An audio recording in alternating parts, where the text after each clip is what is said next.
Ah, perfect. Just the person I need to see. Firstly, loving the outfit, by the way. Really suits your hair. Secondly, the universe is falling apart. I don't have much time to yet. I need to shoot off. I need to do something. But by all means, this is imperative. Watch Type 40. Type 40 podcast is where you need to be. Seguida!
Hello. Yes, time for Type 40 Live. Yes, we're live on Saturday, the 22nd of June, 2024, with this vortex surfing, sand swirling, teeth gnashing extra Type 40 Live, a fast return with the live stream Doctor Who magazine show across your view screen in real time on Rumble, X, YouTube and on Facebook too, all in front of a live chat full of friends, fans and companions just like you.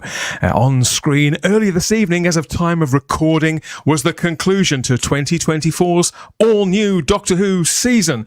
And we're here soon after with our views, our hottest of takes, our cold shoulders and rants and raves and everything in between.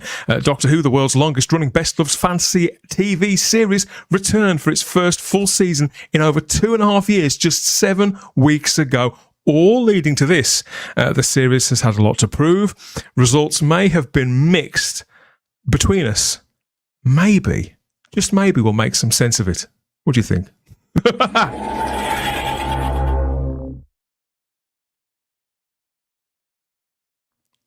Hello, I'm Dan Hadley, Birmingham's king of the geeks, raring to go. I'm a sucker for a season finale, as well as being a lifelong Doctor Who fan, and that's me. And that's also them too. I've got a panel to bring on as well. Let's waste no time in dragging them in to our console room. We've got the bulbs, got the right bulbs in this time. Not the red ones. And who shall we pick? Who shall we pick first? Well, I think it wouldn't be the same without us. So let's grab Charlotte Shields. Hello, Charlotte. I think it's Welcome very back. Hello, I think it's very apt that you talked about dragging, considering what happened in the episode tonight. I haven't had to lasso you, have I? No, Not yet. You're not had to get a doggy lead yet. We'll see. The night is young. How have you been? How's your day been, without saying too much?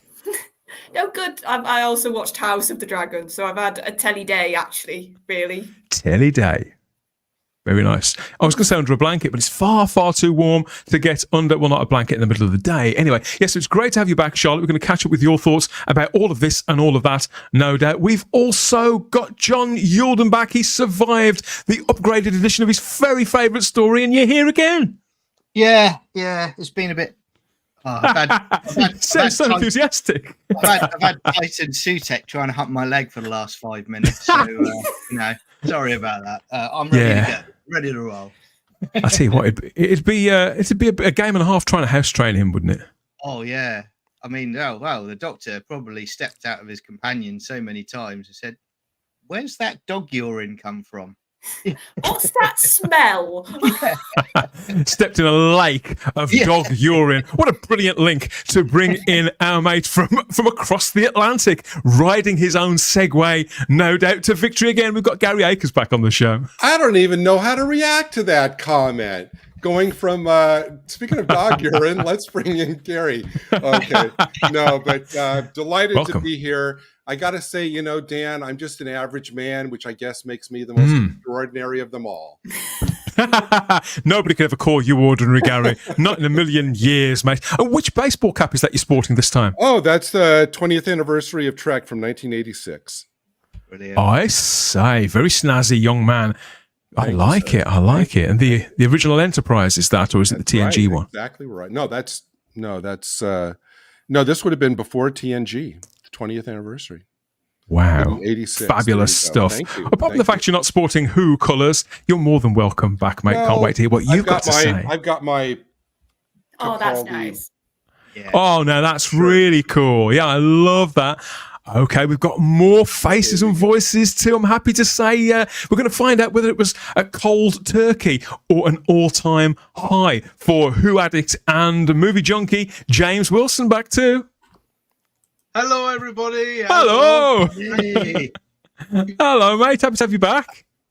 I must say, I absolutely love our American friends Tim Burton-esque Doctor Who shirt. Thank you. I absolutely loved that. I thought that Peter Capaldi, if there was any Doctor that Tim Burton would draw, it would be Peter Capaldi. So that is brilliant. I've got no notes. Beautiful. Well, there's going to be more visual splendour, no doubt, as the stream goes on. Not least of all because we've managed to get you. We've got him back as well after an absence of a few months. We've missed him terribly, but he is back, I'm happy to say, tucked away in his nerd den, but with always something to say. We've got Jack back as well. Hey, everyone. Hello, Jack. Hello, mate. Good to see you. Yeah, great to be back after so long. Good to be back. It's been a while. Been a while, hasn't it? So yeah, I'm going to get some of your instincts about the entire season throughout this show, I think. But how's everything been for you? What have you been doing? It's been good, just cracking on with the old uni work and watching something called Doctor Who on TV. Plodding on, continuing life as usual. Excellent stuff. Yeah, we've got so much to talk about and catch up with, and we have a surprise extra panelist as well. I'm happy to say, I'm delighted to say, although the look on his face, I'm not entirely sure what's on his mind. Heaven knows what will leave his lips. It's the one, the only, dialing in from holiday to Mr. Simon Horton. Yes, hello everybody. Yeah, can you hear me? Can you see me? Clear as a bell, amigo.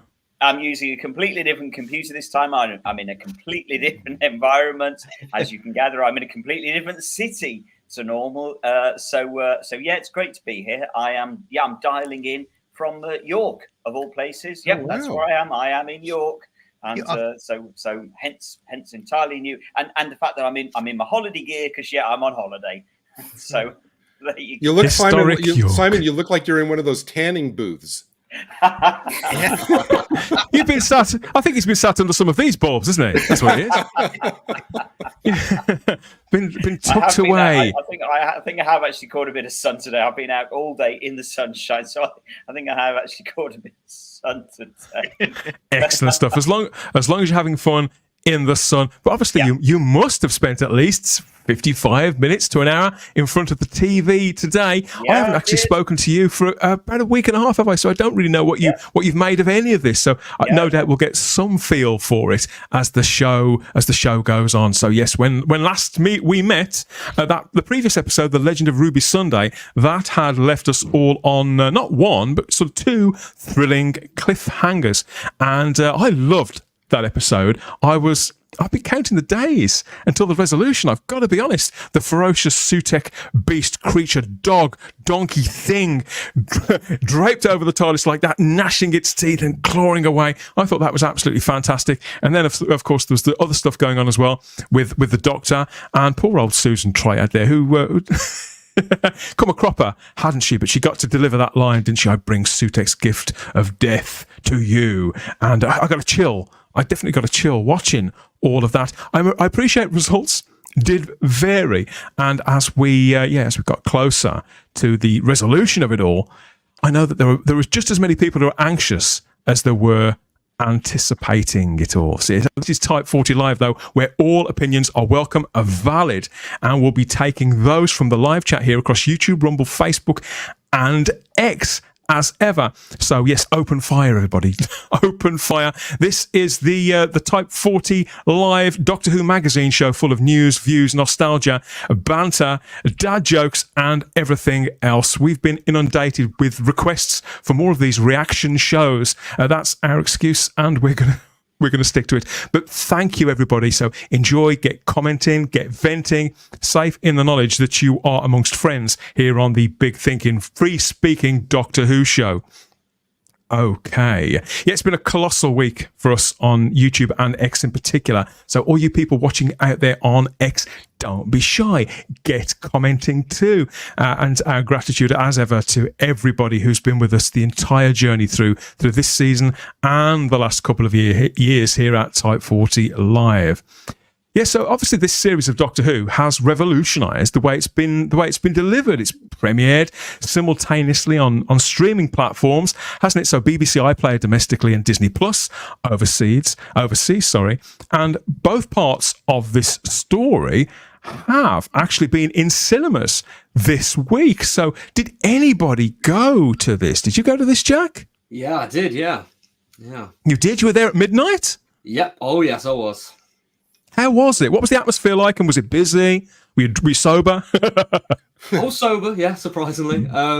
And yeah, it was fairly packed, to be fair. I was actually quite surprised on how filled the room was. But in terms of atmosphere, there wasn't really, compared to when because I've done quite a few midnight screenings when it comes to like, Marvel films or like any of the traditional big blockbuster movies that get geeky stuff. Oh yes, like normally, you don't get like the extent of like people shouting at the screen, but it's nice, to have people laughing around you and kind of having the same emotion. Whereas when I went to this Doctor Who screening, okay, granted the first part practically everyone would have seen it on TV, but yeah, there wasn't really too much, like people going yay or nay. To be honest, it was kind of static. Because when they announced this as going into cinemas a few weeks ago, we were quite surprised because the series hasn't had a great deal of publicity. But you went and did an online search at your local cinema, didn't you, Simon? And you saw that a lot of the tickets had been sold. It was doing quite well. Well, yeah, I must be honest. I didn't look to see how it actually sold. Sort of a couple of days ago, I didn't check it, but I know a couple of weeks ago it had sold about half of the tickets, a third to a half of the tickets. Yeah. I must be honest, it surprised me. I didn't expect it to have sold that many. What sort of capacity would you say, Jack, the cinema was in yesterday? Was it like full or half full? I'd say about 3/4 of the room was full. And there was 3 screenings as well. Blimey. Okay. So I was quite surprised. 3 screens? Yeah. 3 screens, yeah. Wow. Yeah, I was quite surprised by that, to be fair. Yeah, I'm surprised. Well, I wanted to ask you as well, James, because when you were on the show last week, we talked quite a lot about how you'd been watching all of these at midnight from the comfort of your own home. So how anxious were you on Friday as the hours counted down to this? I was quite anxious, to be honest, because I was really quite concerned that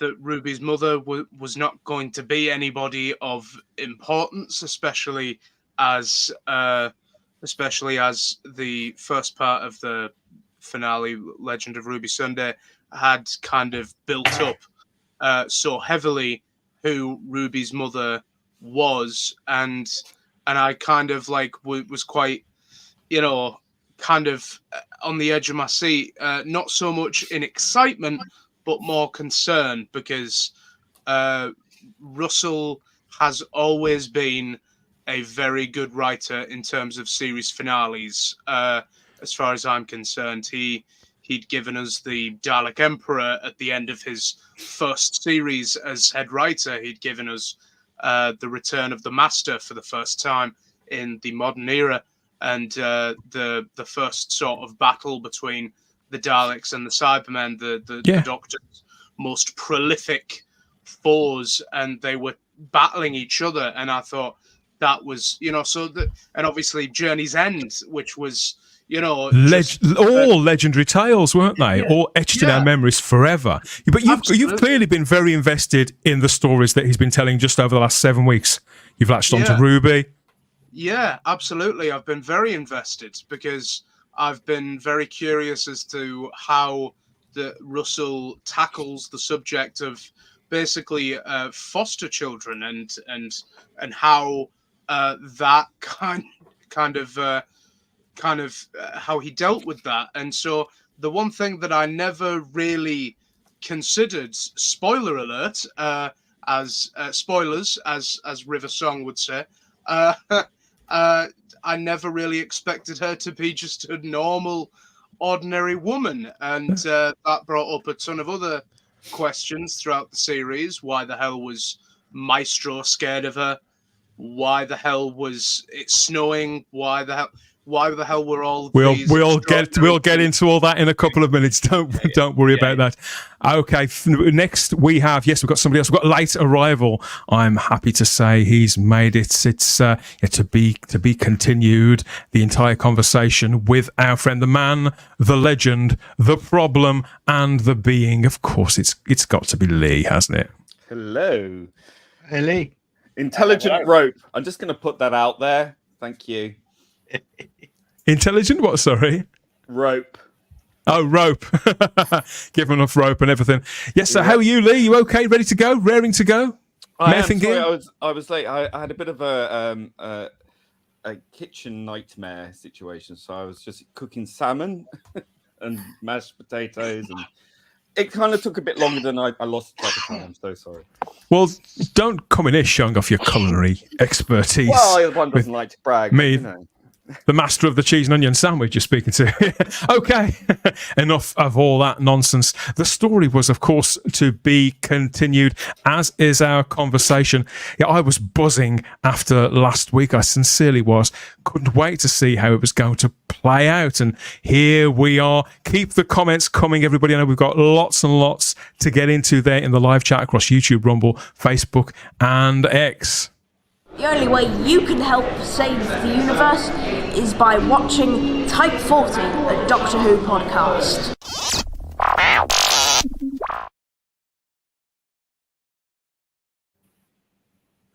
Yes, so Sutekh, the god of death, is vanquished. He's burnt to dust in the time vortex at the hands of the Doctor after a 55-minute sweeping fantasy tale written by Russell T Davies. The Time Lord has saved all of creation with nothing more than his best friends, Ruby and Mel, and a spoon, believe it or not.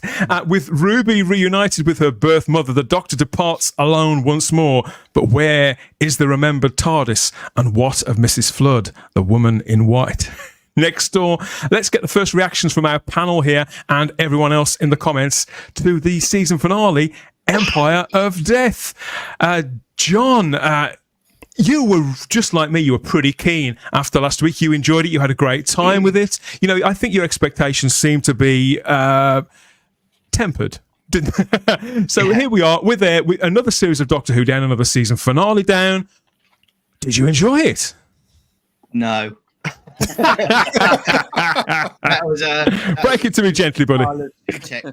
That was that's all I can say really. It was just so many plot holes in it. It was what I expected. I thought it was just going to be wrapped up in with 5 minutes to spare, and towards the last quarter of it, I actually thought I'd changed channel and I was watching Emmerdale.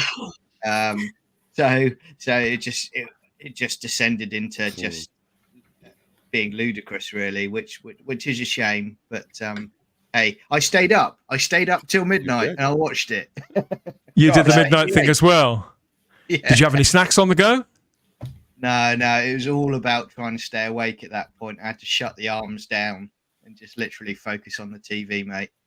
You know, that was it. Oh God! So Gary, again, there you are over the other side of the Atlantic, watching this dear old British show, which I know you've loved for decades, just like we have. Last week you were less keen, it's fair to say, weren't you? So, what are your expectations like going into this? I've got to admit, I was hopeful. I was curious to see if and how all the plot threads would be tied together to see if he would be able to stick the landing. Yeah. So say no more. well, okay. So I guess then for me, with the exception of two brief shots of Bonnie Langford as Mel, which I thought were lovely touches, except for those two shots, I have to say I was monumentally underwhelmed. At the end of it, it struck me as RTD's attempt, just like his bestie, Chris Chibnall, to either rewrite or at the very least recontextualize decades of canon. But just like that turned out, it came off to me as so ill thought out and kind of poorly executed that it just became nonsense. As has been said, some of the explanations to the season-long mysteries were either non-existent or kind of gobbledygook. And for me, to cap it all off, RTD's big climax seemed to me to be just a sci-fi version of that scene from National Lampoon's Vacation where Chevy Chase drives off with the dog tied to the bumper. That's a deep cut. That's an old film and a deep cut. Yes, I know exactly what you mean. That's pretty conclusive, I think. Charlotte, this is the last time Doctor Who's going to be on screen for 6 months until Christmas. Okay, it's fair to say there's not been a huge buzz around this season, but season finales do tend to drag the general public back, don't they? Ideally, Russell T Davies had a bit of the magic touch. I think he had before the magic touch. Has he retrieved that after 15 years away with this? I think the two things he had to deliver here was Sutekh as the main villain, because he was just a reveal at the end of the last episode. So actually have him as the proper villain this time. How's he going to write him? How's Ncuti going to defeat him?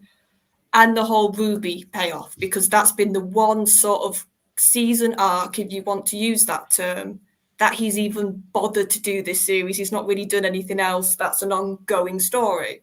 So he had to pull those two things off. And for me, it was a really bad job on both fronts. For me, Sutekh was almost mocked, was made a laughingstock. That whole scene with the TARDIS and the dog lead, I just burst out laughing. And afterwards I was like, I shouldn't be laughing. This is Sutekh. I'd watched Pyramids because of the Tales of the TARDIS. And in that, he's mysterious, he's threatening, he's otherworldly, he's this real sort of powerful force. And now I'm laughing because he literally looks like a bad CGI dog being dragged along on a walk he doesn't want to go on. And then with the Ruby thing, it was like, oh, I tricked you all, I made her seem special, but she's just a normal person. And I'm sorry, Russell, you can't do that and then put deliberate mystical and supernatural stuff like the snow, like the song, like the fact that an ambulance in the future. No, I think that's the difference. I see exactly what you're pointing to, and Gary, you mentioned that as well, didn't you? It's one. I'm fine with Ruby's mother being an ordinary woman. In fact, I think that's very Russell T Davies. I think it's the kind of human interest stories I like from Doctor Who. I like it when it talks about real people, but it's only when you line it up with the breadcrumbs that he's been dropping for the last 7 weeks. That's when it becomes a little curious and mildly annoying. I can completely understand if people are annoyed by this, and the stuff with Sutekh as well. For them to have. Yeah, I mean, I thought that was a tremendous cliffhanger last week. But to go to the trouble of devoting an entire brand new 7th episode of Tales of the TARDIS to bringing Sutekh to a mainstream audience again on BBC4 there, framed with these two new scenes with the Doctor and Ruby, Ncuti Gatwa and Millie Gibson in character, and a really quite nice job of editing down that classic to make it sort of fit as much as as you would wish, with a different pace and things like that. All that effort to go into that to lead to a second part in which it could have pretty much been any kind of monster of the week, really. It's not just even that. He even went out of his way at the beginning of this episode to say Sutekh's evolved. He's even bigger. He's a titan now. He's not this sort of man sort of figure. So you make him more powerful, but you make him more pathetic at the end. That's what I didn't get. And I thought this was a fabulous creation on screen, but it's when you line it up, quite stark and quite memorable. But when you line it up with everything that's come before, that's when you think, well, hang on, the pieces to this, they don't quite fit together. Well, it's like that very bit. I watched that and I thought to myself, so after the Pyramids of Mars, how many times? Firstly, why can't Sutekh get off wherever he needs to get off, wherever they land? That was the first thing. But then the second thing is, how many times has the Doctor gone back to Gallifrey since Pyramids of Mars? How many TARDISes are there on Pyramids of Mars? Surely Sutekh would be going, you know what? I'll just hop onto one of these other TARDISes. Well, exactly. There's no logic to it whatsoever. Yeah, and you've also got the bit that he wrote, and this is all his own fault, that now I'm meant to believe that Sutekh's been in the TARDIS since Tom's era, and no Doctors realised this. Or at least, connected to the TARDIS and watching in some sort of gestation form. I don't. I mean, how does Idris from the Doctor's wife fit into this now? How does anything fit into this? There's something in most seasons. Speaking as somebody, as I said, who really, really enjoyed last week's, there is no getting around the fact that the plot of this was a load of old bollocks. I can't dress it up as anything else. Simon, I'm curious as to what you made of it, though. You love the entire week, really, because when we last spoke on Type 40 Live, we'd done the detective work, and we kind of worked out that this Tales of the TARDIS might revolve around the Pyramids of Mars, and could this be Sutekh back? And we were right about pretty much everything, come to think of it. But I saw as the realization that Sutekh, an all-time favourite bad guy from the golden era of the show, just like me, that story means the world to you. Yeah. You've seen it play out on screen there. I can't help but feel, particularly from hearing the chuckle in your voice there, you probably feel that it was best if they hadn't have bothered. Am I near the mark? Do you know what? I absolutely loved tonight's episode. I loved it. I'm kidding. Of course I'm kidding. No, it was the biggest pile of poo I've seen in a long time. I've spent 50 minutes watching it saying it's not Pyramids of Mars, is it? It's not Pyramids of Mars. It's not Pyramids of Mars. And the problem is, by linking it with Pyramids of Mars and by screening Pyramids of Mars this week, as you say, Dan, as the Tales of the TARDIS, you are inviting comparison. That's deliberately what you are doing. And so how anybody, I don't understand how Davies can sort of think, oh yeah, this is worthwhile putting up against Pyramids of Mars, because of course it's going to invite comparisons. And it just doesn't even come close to Pyramids of Mars. I echo everything that everybody has said so far. I found it utterly boring. I spent the only decent part to me was the first 5 minutes when with the dust of death, when everybody's killed, although that in itself was completely pointless because you knew that by the end of the episode, it was all going to be reversed and everybody was back. So what is the point of doing it? You can't kill off characters to that extent and expect people to buy into it, because it's obvious that it's a plot ploy that is going to be wrapped up happily by the end of the episode. Have you noticed as well how we got to see everybody turn to dust except one character, except Rose? I wonder why that was. Odd, that isn't it? Odd. So the thing is, as I say, you just can't feel invested in this. I was immediately brought out of the story because of that. But then, absolutely, John is correct. It then goes into 40 minutes of Coronation Street, Emmerdale, pick your soap opera. I was just bored, Dan. Literally, I was bored. Because the structure of it did seem to be a 3-act. There were clear 3 acts, I think, to this, and tonally they were quite different and distinct from one another. But as a result, none of it actually really seemed to flow. seem to flow that well. Jack, I love the blockbuster side to Doctor Who, particularly the Russell T Davies era, the original era, not just the season finales. You know, I did love all those, but the whole show, even though it was on a fraction of the budget then that it is now, the whole show had a kind of blockbuster feel. I wasn't actually looking for something that was stylistically close to the Pyramids of Mars with this. I think, you know, we're nearly 50 years on. I think the function of this, the way it was laid out last week, it seemed like it was going to be very different anyway. So I wasn't expecting something quite in the manner that Simon was, and yet I still feel largely the same way. I still feel quite deflated. I feel the characters was a little cheapened, and I actually feel that last week's episode was quite cheapened. But because we haven't spoken to you yet about any of these, I mean, what's your view of both halves of these, and where are you with it now? Now it's all over. So, with the first part, Legend of Ruby Sunday, went into it expecting Sutekh because it was heavily hinted, and I mean, it's practically confirmed that was going to be the case of him being the villain. And I liked what we got. You know, it felt so did I. for me like that felt like Doctor Who. Like that felt like, okay, we're getting your usual RTD, setting things up. There's some mysteries that are about to be revealed, and yeah, it's exciting. I was like, yeah, I you know.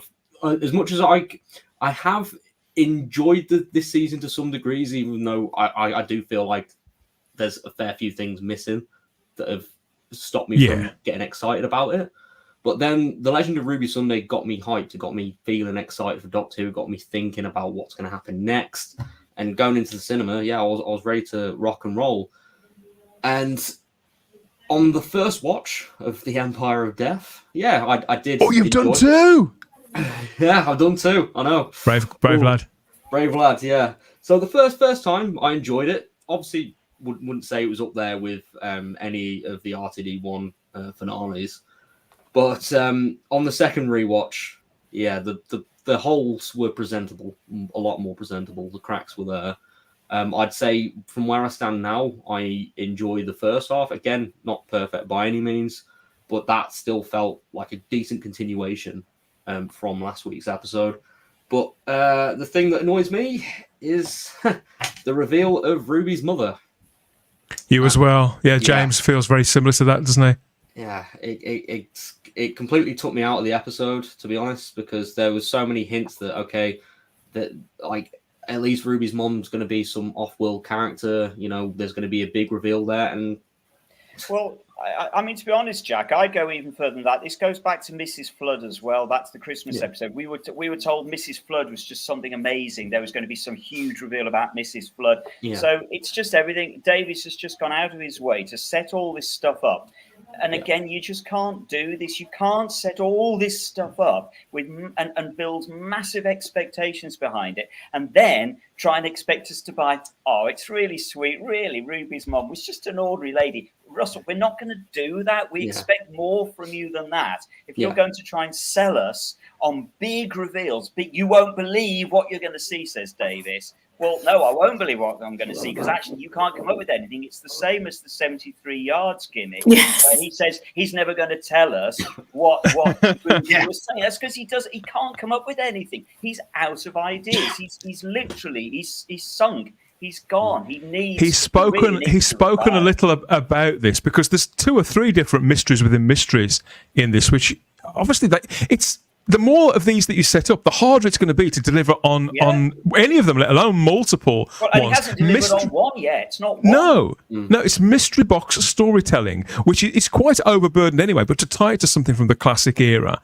Okay, so you don't necessarily... I don't think you had to have seen the classic story to enjoy this, but it does help. But he's spoken a little bit about this, and I don't know if you'd seen this, Lee, because Russell has said that that was a conscious effort that he's made there to include these mysteries, because he feels that in the social media age, it creates engagement, it creates anticipation and conversation. And he seems to view it as a sort of a back and a forth and a wink and a nudge with the audience. Is this just another case of somebody who is, and I don't wish to sound ageist, but somebody who is a boomer who's not as in tune as they think they are, getting it drastically wrong? Or is this just a piece of really badly put together television? Yes. I agree. Basically, yes. To all of that. I think this is a writer who is still living in the 1990s, I think. And I think that all the success with 2005 pretty much, in my opinion, hinges on other people more than Russell T Davies. I think they don't get enough credit, and I think he's taken far too much credit. And I think this season lays him bare. And I would say that the mystery box is, yes, it's all social media engineering, but it's really at the cost of storytelling.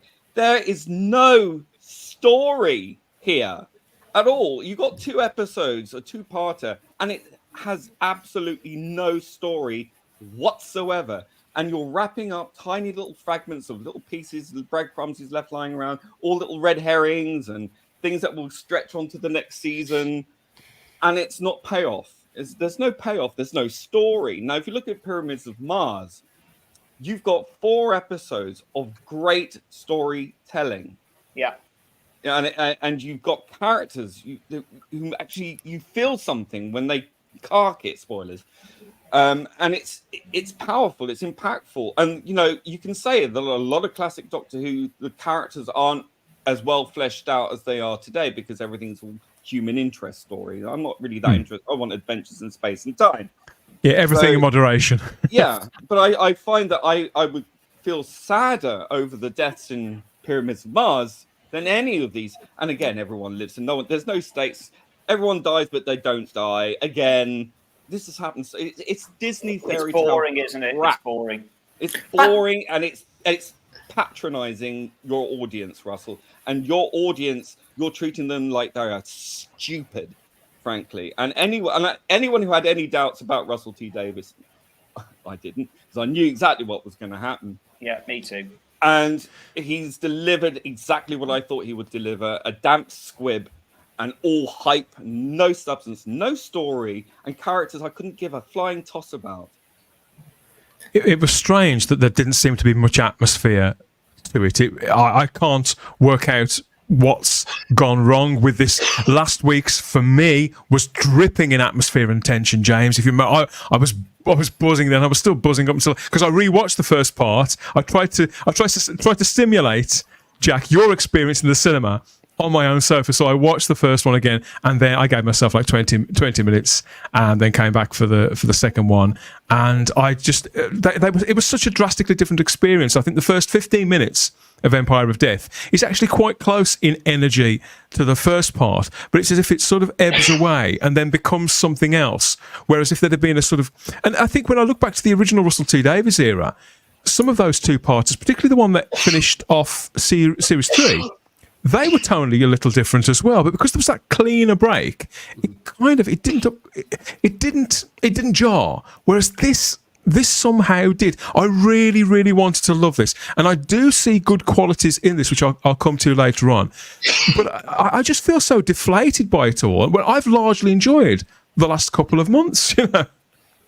I think a lot of the problem, Dan, is that so much of tonight's episode was built purely on character and character building. But again, the problem that Davies seems to have misunderstood is that he hasn't. We've only had 8 episodes with these characters, of which 2 were Doctor and Ruby Light anyway. So actually, in total, we only really had five episodes prior to tonight's episode. So all spending then 40 minutes of self-indulgent stuff on these characters that presumably Davies loves, and he assumes that we love as well, Ruby in particular. We're supposed to love and care so much about Ruby that we want to spend 40 minutes questioning who her mum is, etc., etc. And then all the tear-jerky stuff, and Gatwa in tears again. And it's just not working because we haven't had time to grow to love these characters. Davies hasn't written good enough material in the previous episodes for us to fall in love with these characters. So why would we now care? What we want to see, that's why the first 5 minutes were the only decent 5 minutes for me, because what I wanted to see was some sort of apocalyptic sandstorm ripping across the earth. And instead what we got was everybody sitting around crying about who Ruby's mum is. I'm sorry, but who gives a... See, I'm somewhere closer to where James is, where I have latched onto this character. Unfortunately, she's been on screen more than Ncuti Gatwa has, James. So I have managed to follow it. So I did get, and for me, actually, the saving grace of this was in that last 10 minutes. The only thing that got a real genuine emotion out of me, James, were those moments where Ruby and the Doctor go to meet her birth mother in that bar. And at first I thought that was really nicely written and quite nicely played by everyone. I thought for a split second, oh, the Doctor's going to stop her from talking to her the way that he stopped, as if he was stopping Rose from saving Pete in Father's Day. But I like how she just walked for it. That I thought that was quite written and played quite down. But and I found it quite tear-jerking actually when she met her mother. I thought that was underwritten as well, nicely underwritten and nicely played. But I don't know, because the middle part of the episode hadn't held my attention, James, I was a little bored. It really had to work to bring me back. It had to jolt me back. Do you see what I'm saying? Yeah, absolutely. I mean, when it came down to Ruby's story and how that had kind of all wrapped up, I had kind of thought that it was an interesting kind of twist that her mother turned out to be someone ordinary and someone just regular. Now, I knew as soon as that moment happened, I thought to myself, well, a lot of fans are going to see that as just some sort of cop-out, which, again, is a justified opinion as well. But at the same time, I do kind of see the perspective of someone that is a foster child. I am by no stretch of the imagination am I a foster child? No way. But I do know how it feels to feel abandoned by a parent. My father had left before I was born, so I spent my whole life not really knowing anything about my father and not knowing what he looks like, not knowing anything at all, and so sort of being kept in the dark about him. So I kind of spent my whole life kind of thinking up all sorts of different scenarios and theories and speculations as to who my real dad was. And then and so I kind of saw an echo in what fans had sort of thought about Ruby's mother, because chances are that's what Ruby was doing her whole life as well, especially during the time that she was with the Doctor, and probably she herself probably got caught up in, how she probably thought that her mother was going to be this great big figure in Doctor Who, and she even herself, when it's revealed, is said she's just so normal, and for me, that is where I kind of took it with that character, and that she's so normal. But obviously that brings its cons, and yes, it's boring. It's boring, and it's soap opera, and it's just tedious. I don't want to see that on TV when I want to watch a science fiction adventure story. I want to see the Doctor and the companion going out, meeting space aliens, monsters, whatever. Yeah. I don't want to see soap opera. I come from a broken home. I don't want to see that. I want to escape the reality that I live in. Yeah. I don't want to see it. Isn't that a bit harsh, though? I don't view this as soap. Surely it's just drama. I mean, it is. How is it soapy? It's not sensational in any way. It's for. Oh, it is. I mean, he's built the whole thing up to be sensational. No, well, I'm talking. Well, no, I'm talking more about the moment. It wasn't. There was no crash zoom. There was no. It was. I thought it was quite underplayed. So. But the point that Lee's making, which I would agree wholeheartedly with, is that's not what I watch Doctor Who for. If I want to see that kind of drama, I'll watch Russell T Davies's awful other dramas that he constantly keeps writing. I don't want to see that. I want to see Doctor Who like Doctor Who was, and I watch the same as probably. It wasn't the driving. What I'm saying, though, wasn't the driving force of the 55 minutes worth of entertainment, was it? It was. I disagree, Dan. I actually think it was, because we spent 40 minutes debating this and crying about it until the ultimate culmination, and we finally get to meet her. And whilst I agree with you, actually, Dan, it was very well written and very well acted scene. It still is not what I personally am watching Doctor Who for. I think Dave's has got a completely incorrect idea about what Doctor Who is. Sorry, James, go on. Do you think if the other stuff had, excuse me, just one second. Do you think if the other stuff had been a bit more sensational, if Maybe. If it had just been more, then it wouldn't be so unpalatable. It's like, okay, I'm not getting what I want out of that, and then I'm not getting what I need out of this either. So the whole thing is not coalescing. You could be right. Yeah, I think that this episode, it wouldn't have been so bad if Russell T Davies hadn't have built this up to be so big himself.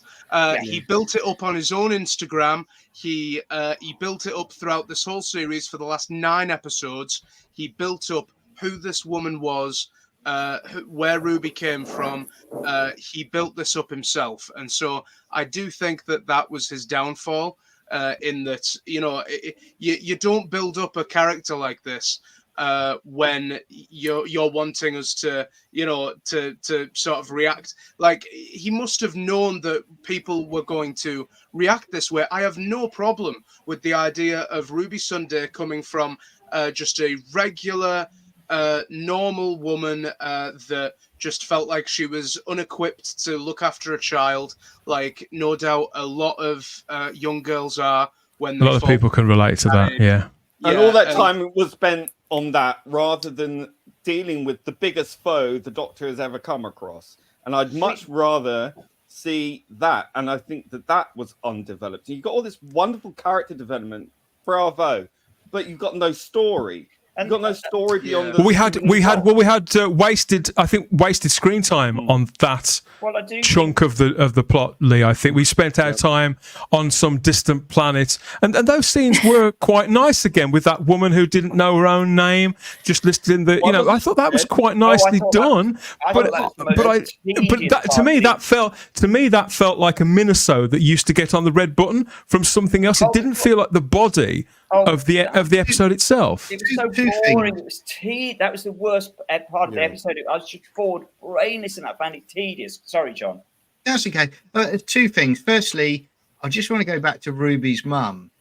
What we've figured out from this episode is she's so intelligent that she points at a CCTV camera to basically that she knows the CCTV camera's there, and points towards the Ruby Street sign to basically say, right, call her Ruby, as opposed to just writing a note on and leaving it with the baby saying, Also, John, it makes absolutely no sense whatsoever anyway, because who saw her pointing at this sign? Why was she called Ruby? There was nobody there. That hoodie? Why did she look like that? Exactly. And also on that planet, what I didn't quite understand, and there's 2 things, and these are things that break it for me straight away.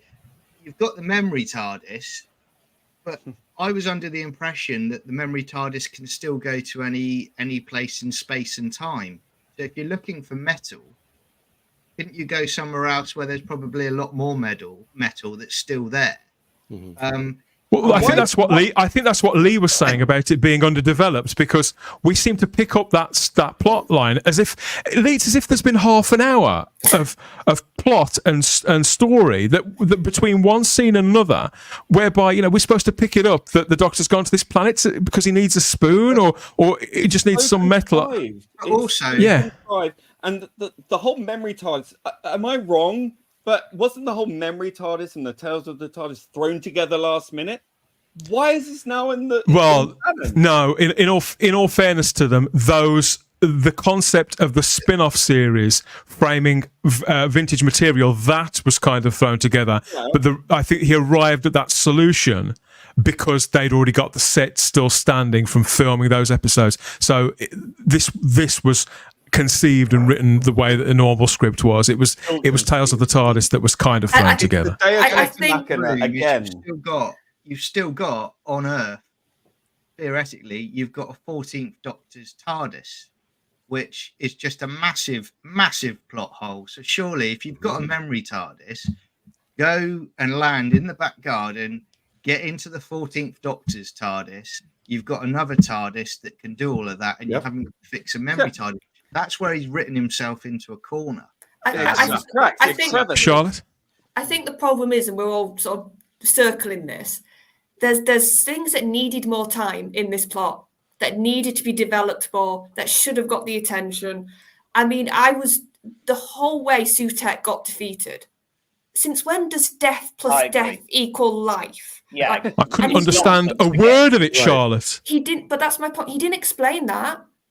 But we spent time talking about a spoon, and we spent time talking about our woman for like that whole scene you said about the one with the spoon, and it didn't really factor into anything. I would rather have those scenes gone and actually have some time. How on earth does Sutekh being dragged back through the vortex bring everybody back to life? Charlotte, you know the answer. Do you know the answer to that one? That's because it doesn't make any sense. It doesn't matter how hard Davis works at it. It's never going to make any sense. He painted himself into a corner, and so he's just going to use what he thinks are clever words to get out of it. So that's why he didn't elaborate on it, because you can't. It's impossible to explain. And that's what I think this series has made me realise more than anything with Russell now. He doesn't feel like he has to explain any of his plots to us anymore. Yeah, he doesn't feel. And why use Sutekh? You could have used any generic monster. That's how I feel now. The fact he used Sutekh, right, only goes to prove what I said last time I was on, which was that he hasn't managed in his entire tenure to create a big bad end of season villain. He's borrowed from everyone else. He's never created anything original of his own to be the big defining beast of all beasts. And to use Sutekh out of context, now look at the Pyramids of Mars, there's a whole history there. You've got the whole thing. And when I watched Tales of the TARDIS, don't get me started, but when they said that was cultural appropriation, that was in this episode. I blew my lid. Couldn't resist it, could he, Lee? The Assyrians, the Egyptian gods were classed as gods because they arrived on Earth, and that's how the Egyptian culture sprang up. It just blows my mind how insulting that is to Egyptian mythology. He just can't resist it, Lee. He can't resist. Well, also to the British people as well, who anybody who knows anything about actual history and archaeology knows that nobody was looting anywhere, and to just dismiss the Egyptology angle and iconography that everybody loves so much about Pyramids of Mars and that association with the character of Sutekh, to dismiss it the way that he did, it's practically unforgivable. I was really, really shocked, but I did get a chuckle out of this. So this has been doing the rounds on social media, it's Russell T Davis, and I can't do. Anybody do a Welsh accent? I can't. I'm just going to go with my own.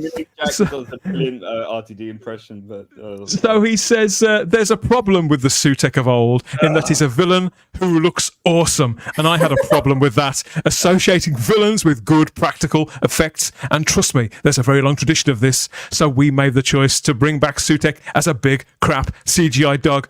I say this is how we see Sutekh now. This is 2024. This is our lens. Sutekh used to look rad as hell, and he looks a bit shit now, and we are absolutely standing by it. Bravo to whoever was brilliant enough to a work of genius. Obviously, that does harken back to the terrible Destination Skaro minisode from late last year. So it's a bit of satire there, but it's not that far off the mark. I enjoyed last week's. I loved the monster itself, but I got the sinking feeling when the sinking feeling hit me that this is it. We're not going to see the real Sutekh now. I couldn't quite believe it. I was very disappointed. And also, a harbinger or something, weren't you? Like it was a yeah. I knew it would be. I knew it would be this would be Sutekh, and that's why I was just rolling my eyes to the back of my head. I could read my and also.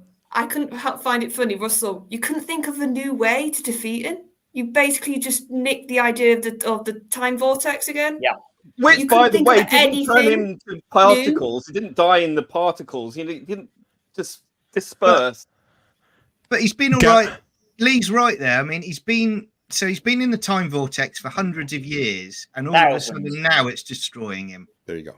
Yeah, and bearing in mind the TARDIS was destroyed, remember, during Matt Smith's run. There's been the 5 Doctors, there's the Day of the Doctor, there's been multiple TARDISes in this. What about all the TARDISes that went to Gallifrey to save it in the Day What about of the somebody said in the chat, what about Frontiers? What happens when Frontiers, the TARDIS falls apart in Frontiers? Yeah. Where's Sutekh then? What about Matt's whole arc with the TARDIS exploding? We had a whole series that being talked about and happening. Oh, what a load. Some clever person online has done an image of the TARDISes from Day of the Doctor around Gallifrey, and all of them have got Sutekh on top of them. Well, and wouldn't you also think that if the Sutekh dog had been attached to the TARDIS when it landed on New Earth, that it would have hopped off and started chasing the cat nuns? I mean, that just seems to make sense to me. But I mean, to echo something that Charlotte was mentioning earlier, my biggest problem with this whole season is it was in full force in this episode. What's always struck me throughout the season was what I perceive as RTD's either complete disinterest or inability to come up with satisfying answers and resolutions to the situations that he sets up. So, like in this one, Sutekh wants to wipe out all of creation, but he's just got to know who Ruby's mom is first. I couldn't understand and then not only that, but there's never explanation of why was never explanation of why Sutekh couldn't detect her. All that guff about her being ordinary still didn't explain why the all-powerful Sutekh couldn't detect her. And I just want to make one last thing about the vortex. The one thing that struck me about, because obviously we could be here all night if we're talking about plot points, but the things that struck me was, in addition to what the point John just made about all of a sudden the vortex that at one point could evolve him into a Titan now kills him. But the fact that I was just struck by all of a sudden now the time vortex has walls that you can rip. And what happened to and this is fresh in my mind because John and I were just recently talking about the Edge of Destruction. What happened to not being able to open the TARDIS doors when you're in the vortex? Right. That one got to me. But the thing is, what I think with all of this, Gary, as you say, we could talk all night about plot points, plot holes in this. It wouldn't matter if actually the episode was damned good. So the reason we are sitting here, we hand wave a lot, don't we? And picking these plot holes to pieces is because the episode itself was rubbish. It was an anticlimax. It was boring. It was dull. It was uninspiring. It was cheap. It was nasty. It had no resolution. And so that's why we're sitting here picking. We should be sitting here saying, but it doesn't matter that there were plot holes. Why does Sutekh care who her mother is? Absolutely. The audience doesn't even care half of them.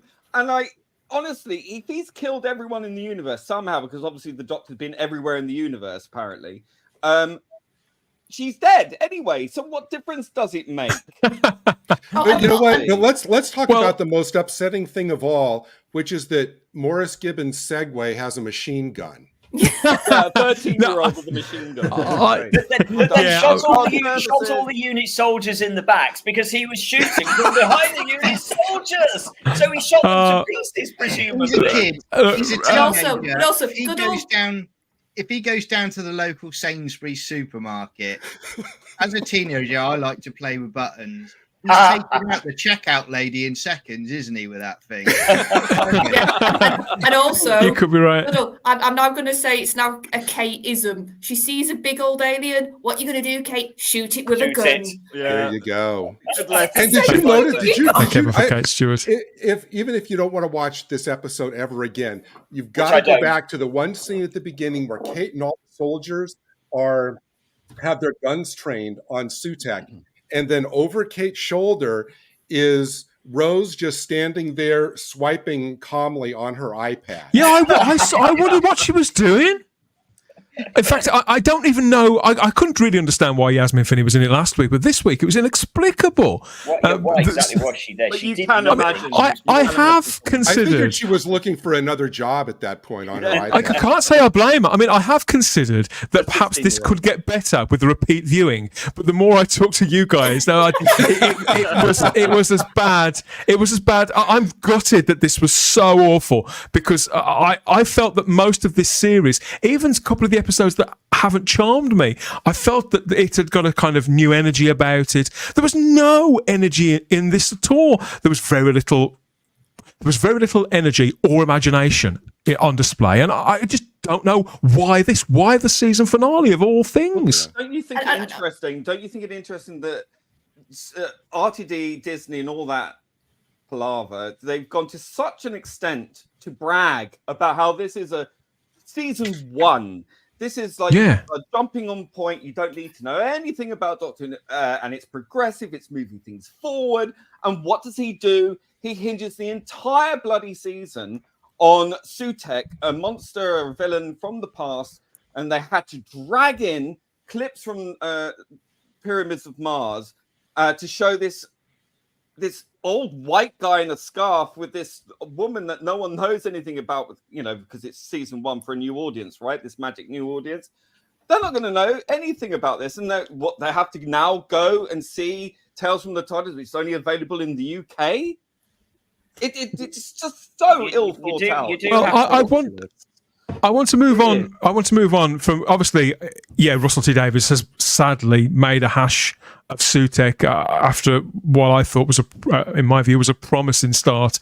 I can't see this going down in the annals of Doctor Who history, and certainly with the casual audience as being something that they'll remember in any way. Happily, Melanie Bush has fared a lot better every time Bonnie Langford was on screen in this. I couldn't take my eyes off her. She's 50 times the actress she was when she was in the show originally. The chemistry. Now, I think I've spoken before about the chemistry between Gatwa and Gibson. They've got it, but I don't think it's natural. I think they've got to work for it.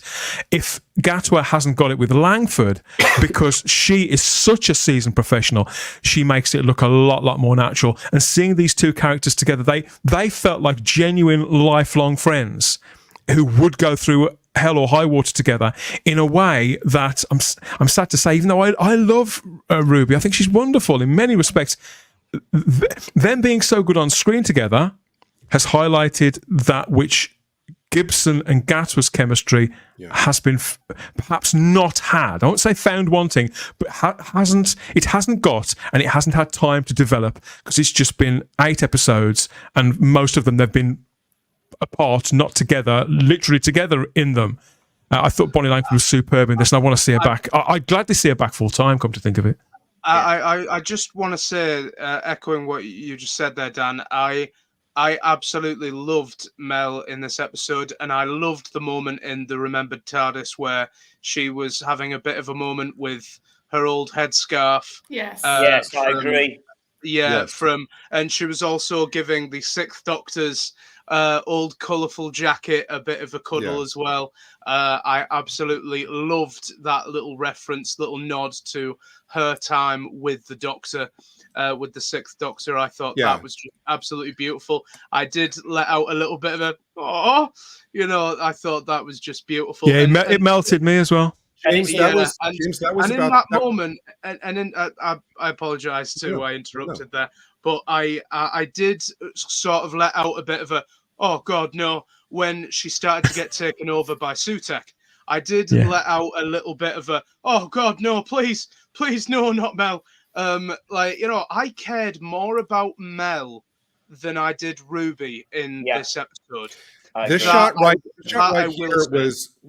right here was one of the only 2 times that I really connected emotionally with what I was watching, because she played this, she closes her eyes and you can just tell it was perfect. The other quick scene is when she's sleeping in the corner and she's holding Seven's question mark jumper. That was great. Do you know what, Gary? That was the bit I was going to pull out. I thought that moment when she was sitting, while the other 2 were gassing and crying and being really boring, she was sitting there, and her acting as she was sitting there, she wasn't saying a word either. No, she wasn't saying a word. She wasn't doing anything, and her acting and those couple of shots where she was sitting, as you say, hugging onto Seven's pullover, was the best acting in the entire episode, and it blew everybody out. That was the only moment I got any connection whatsoever. And it's interesting because I did not like Mel in the original series. In the classic series, I didn't like her at all, and I didn't like Bonnie Langford's performance. I hated it. Whereas here, she was the absolute highlight of the episode for me, and I agree with you, Dan. I could have just watched 50 minutes of Mel, to be perfectly honest. Yeah, that internal battle, inside of her, she was. She knows how to act, John. She's great in EastEnders when I was watching her in it. I was surprised then, and I think she's matured so much as an actress. And also her acting when she got taken over completely. All the warmth, all the sort of the fire just went, and she was cold, and like she felt like she was almost dead the way she was acting. Even when you can see at one point where really she's playing the struggle. Like you can tell she's struggling against when she hears the voice. She's struggling against it. And even those quick scenes, Simon, where you can tell she's trying to push against it, were great. Star.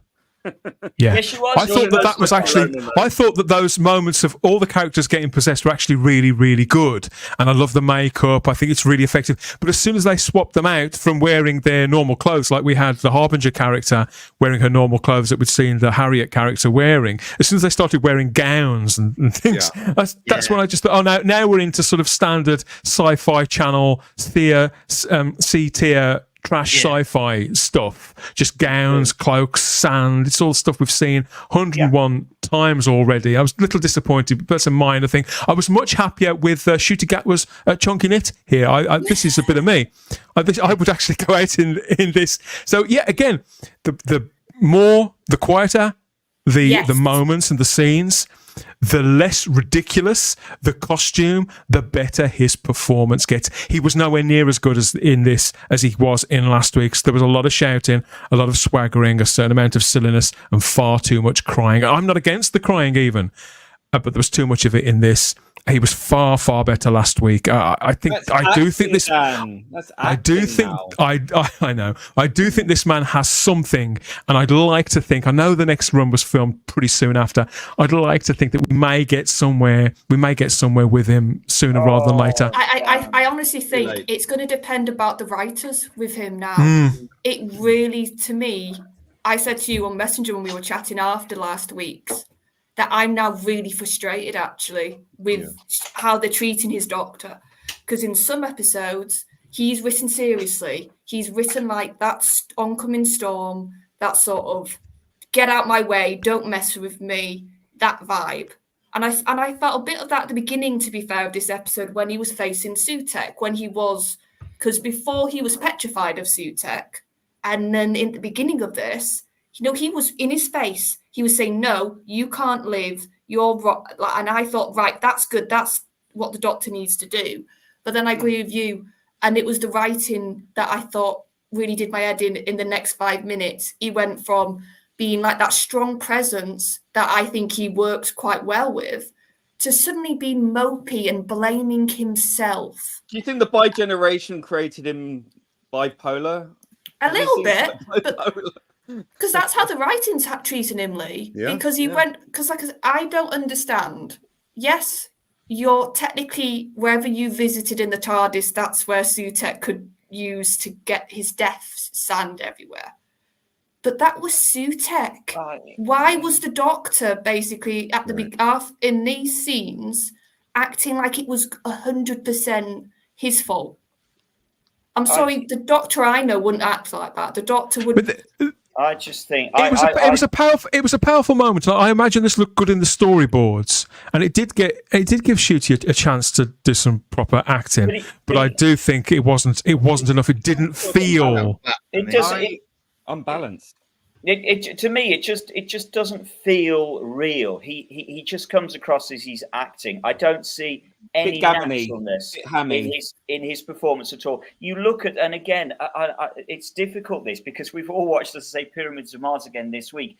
You look at that, and Tom Baker is only 1 year into the role at that point, and he absolutely inhabits the role of the Doctor. Ncuti Gatwa is literally he's just a clothes horse to put some clothes on. And I'm sick to the back teeth of people going on about how good looking he is. Because again, you would not be able to do this the other way around. If you had a bloke going around saying to a woman about, oh yeah, I think I'd remember a face like yours because you're really good looking, you couldn't do it. But we can do it with Gatwa. For some reason, we can say how good looking he is endlessly. And that's all it seems to be riding on. There are some strange anachronisms. Women babes and I'm sorry, I just don't see any acting ability in him as yet. He would be fine in Hollyoaks or Emmerdale or any of those things. He's not got the gravitas or the weight to play the Doctor. That's a good point actually as well, Lee. If a heterosexual man calls a woman babes or hun in the workplace now, he gets a knock on the door from the old HR department, and antagonisation. You can't do it. Yeah, exactly. I think that David Tennant got a fair amount of being objectified in his time as the Doctor. I think that David Tennant did get a fair amount of I suppose he did. Looking back, going after him, and that I'm immediately reminded of this one girl from a cubicle in Partners in Crime, where she immediately just goes to flirt with him and just goes, "You be health, I'll be safety," and then he's like, right, sorry, that's against. But that's very underplayed compared to the content we've been getting over the last 7 or 8 weeks. I do understand that, and I think personally that Ncuti is yes, he's a very emotional Doctor, and he's a very he feels his emotions very, very closely. And I've been wanting to put this opinion across for a long time, for all the weeks that I've seen people basically complain that he is a Doctor that weeps a lot, that cries a lot, and everything. And I've been wanting to say this for a while. In that the Doctor, if you think about it, in this character's very, very essence, is always an emotional person. Is always it's his emotions that basically make this person willing to go out there and always connect with people, to always connect with a person. That's how I view it as well, James. He's not Mr. Spock, is he, the Doctor? No, he's never been this sort of emotionless. And we always think, oh, he's a Time Lord. He's a Time Lord from Gallifrey, and he's this great big, kind of person. That was the Time Lords, the people with sort of like the big collars and the headdresses and the cloaks and everything, and all of the Gallifreyan numerals. He rebelled against that partly out of passion and curiosity and very human instincts. But he's still an alien. Exactly. The Doctor reacted against that pomposity. Half alien. That kind of those Time Lords that were heartless, given that they've got two of them, but they were heartless people. They were very cold, calculating people. And most of the time, when I saw Time Lords in classic Doctor Who stories throughout all the classic era, all I saw was the Time Lords looking like arseholes. So I just pretty much looked at them and just went, wow, they are really awful people. And the Doctor always reacted against that. So the Doctor, in my opinion, has been constantly, across the last 60 years of this show, been becoming progressively more and more human. More and more. He's more human than any Time Lord. Right. Some incarnations more than others. It hasn't been a steady progression, though. Some incarnations been less than others. I just want to ask Jack, because Jack's got to dematerialize in a moment. Jack, we're a series now into the Ncuti Gatwa era. There's not going to be any new episode of Doctor Who next Saturday. What sort of taste has this left in your mouth? Are you sad it's not going to be on next week, or do you think it is time to maybe sit back and reflect on it as a whole? And what do you think will be the lasting impact of Empire of Death in particular as a season finale? What do you think people are going to make of this that aren't Dyed-in-the-Wool fans? Well, I'm still going to be a little bit sad that Doctor Who's on next week, but after this season and how certain plot points, or well, all plot points have been rushed or not even finished at all, it does kind of leave me feeling, more than a little bit worried for the upcoming season next year, because as I mentioned earlier, Doctor Who for me has been missing something, and I think, and don't get me wrong, I love it when Doctor Who tries new ideas, tries to reinvent itself, new villains, etc. But take Moffat's Series 5, for example. For me personally, that was the good balance between new and old. We got reintroduced to the Silurians. We had a reinvention of the Daleks. We had the Weeping Angels. We also had fantastic new villains as well, like Prisoner Zero. We had Toby Jones's character as well, the Dream Lord. We had that balance between old and new, and obviously with a new Doctor, new companion, new TARDIS. It was brilliant. But I feel like this show, or this era of the show, whilst it's been branded as like a soft reboot or a reinvention, it's kind of suffered with an identity crisis as well. And it's become apparent, especially later on in the season and heading into the finale, where it suddenly turned everything up to 11, especially with the legend of Ruby Sunday. And then it's suddenly remembered, oh yeah, I finish now. So everything's just come crashing down. And yeah, it's kind of like you're taking, I don't know, like you're opening a can of Coke, for example. You know, you expect a fizzy drink, but it turns out it's been left on the side for a bit and it's, you know, it's a bit flat. And got a bit gloopy. Yeah.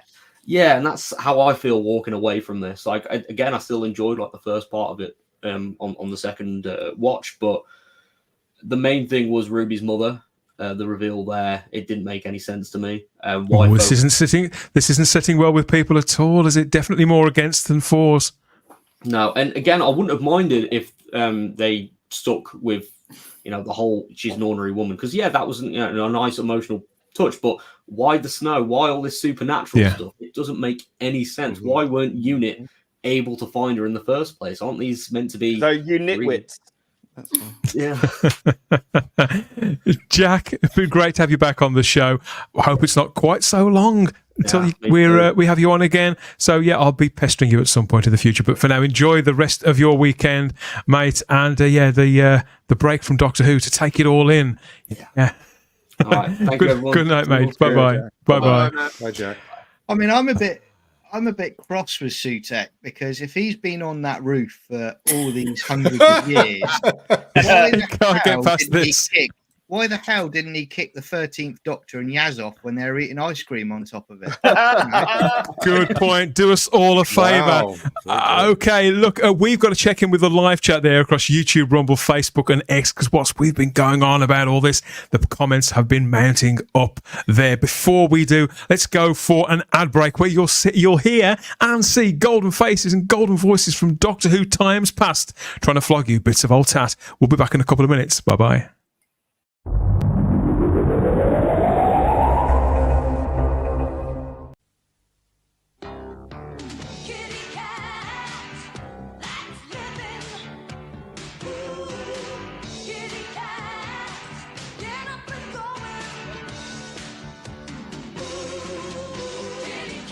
Kitty Cat Supreme, high in protein. Kitty Cat, to satisfy a cat's appetite for life. High protein Kitty Cat. You couldn't have a fitter cat.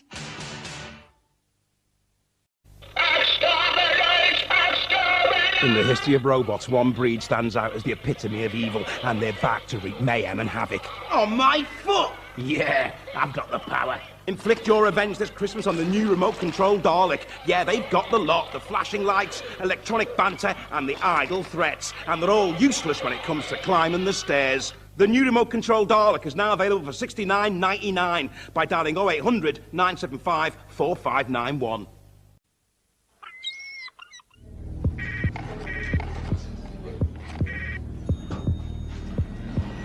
Frustrating, isn't it? When you need an any-purpose loan but don't know who to talk to about unlocking the capital tied up in your property. Even if you're self-employed, consider yourself to have a low credit rating, divorced, or retired. Don't worry, because Ocean Finance hold the key. Call 0800 858 858 and Ocean could help you. Ocean loans can be used for any purpose, and all circumstances will be considered. You may wish to improve your home, or buy a newer car, or simply consolidate all your existing debts into just one manageable monthly payment. There are no interviews, no arrangement fees, and no salesperson will call.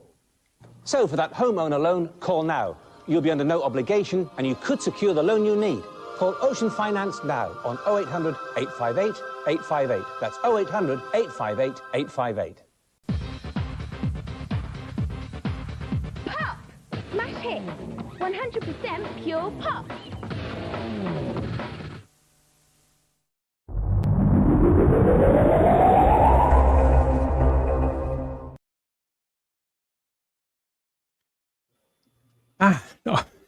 Personally, I think he's well out of it.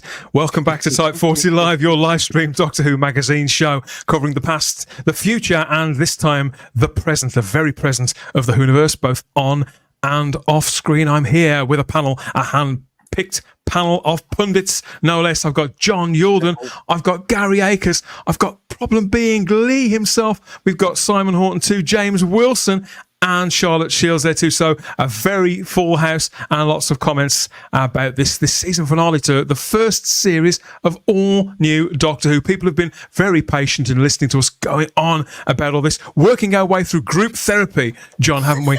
I think it's time we checked over there in the live chat and to see what they've got to say. This is a free bottle Coke problem, this episode for me. You could be right. You could be right. Hi guys and welcome to Type 40.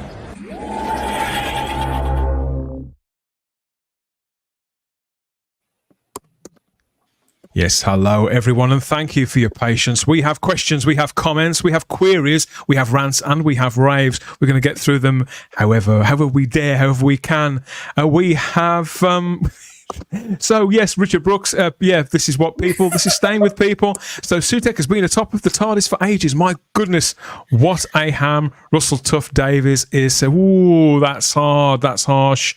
But true. Yeah, it has been said, but very true. There's no way of getting around it. It's not even that it doesn't bear up to close examination. It doesn't bear up to any examination whatsoever. And it's going back once again as a showrunner, like you trying to say, look, all those episodes before me, I'm actually now a part of it almost. It's a Chibnall thing almost of rewriting the past. Yeah, well, being progressive and moving things forward, allegedly. You know, apparently that means plundering the past for all the better ideas that better people made. Someone was wondering why, when Adric was lying on top of the TARDIS in Legopolis, why he didn't notice Sutekh up there.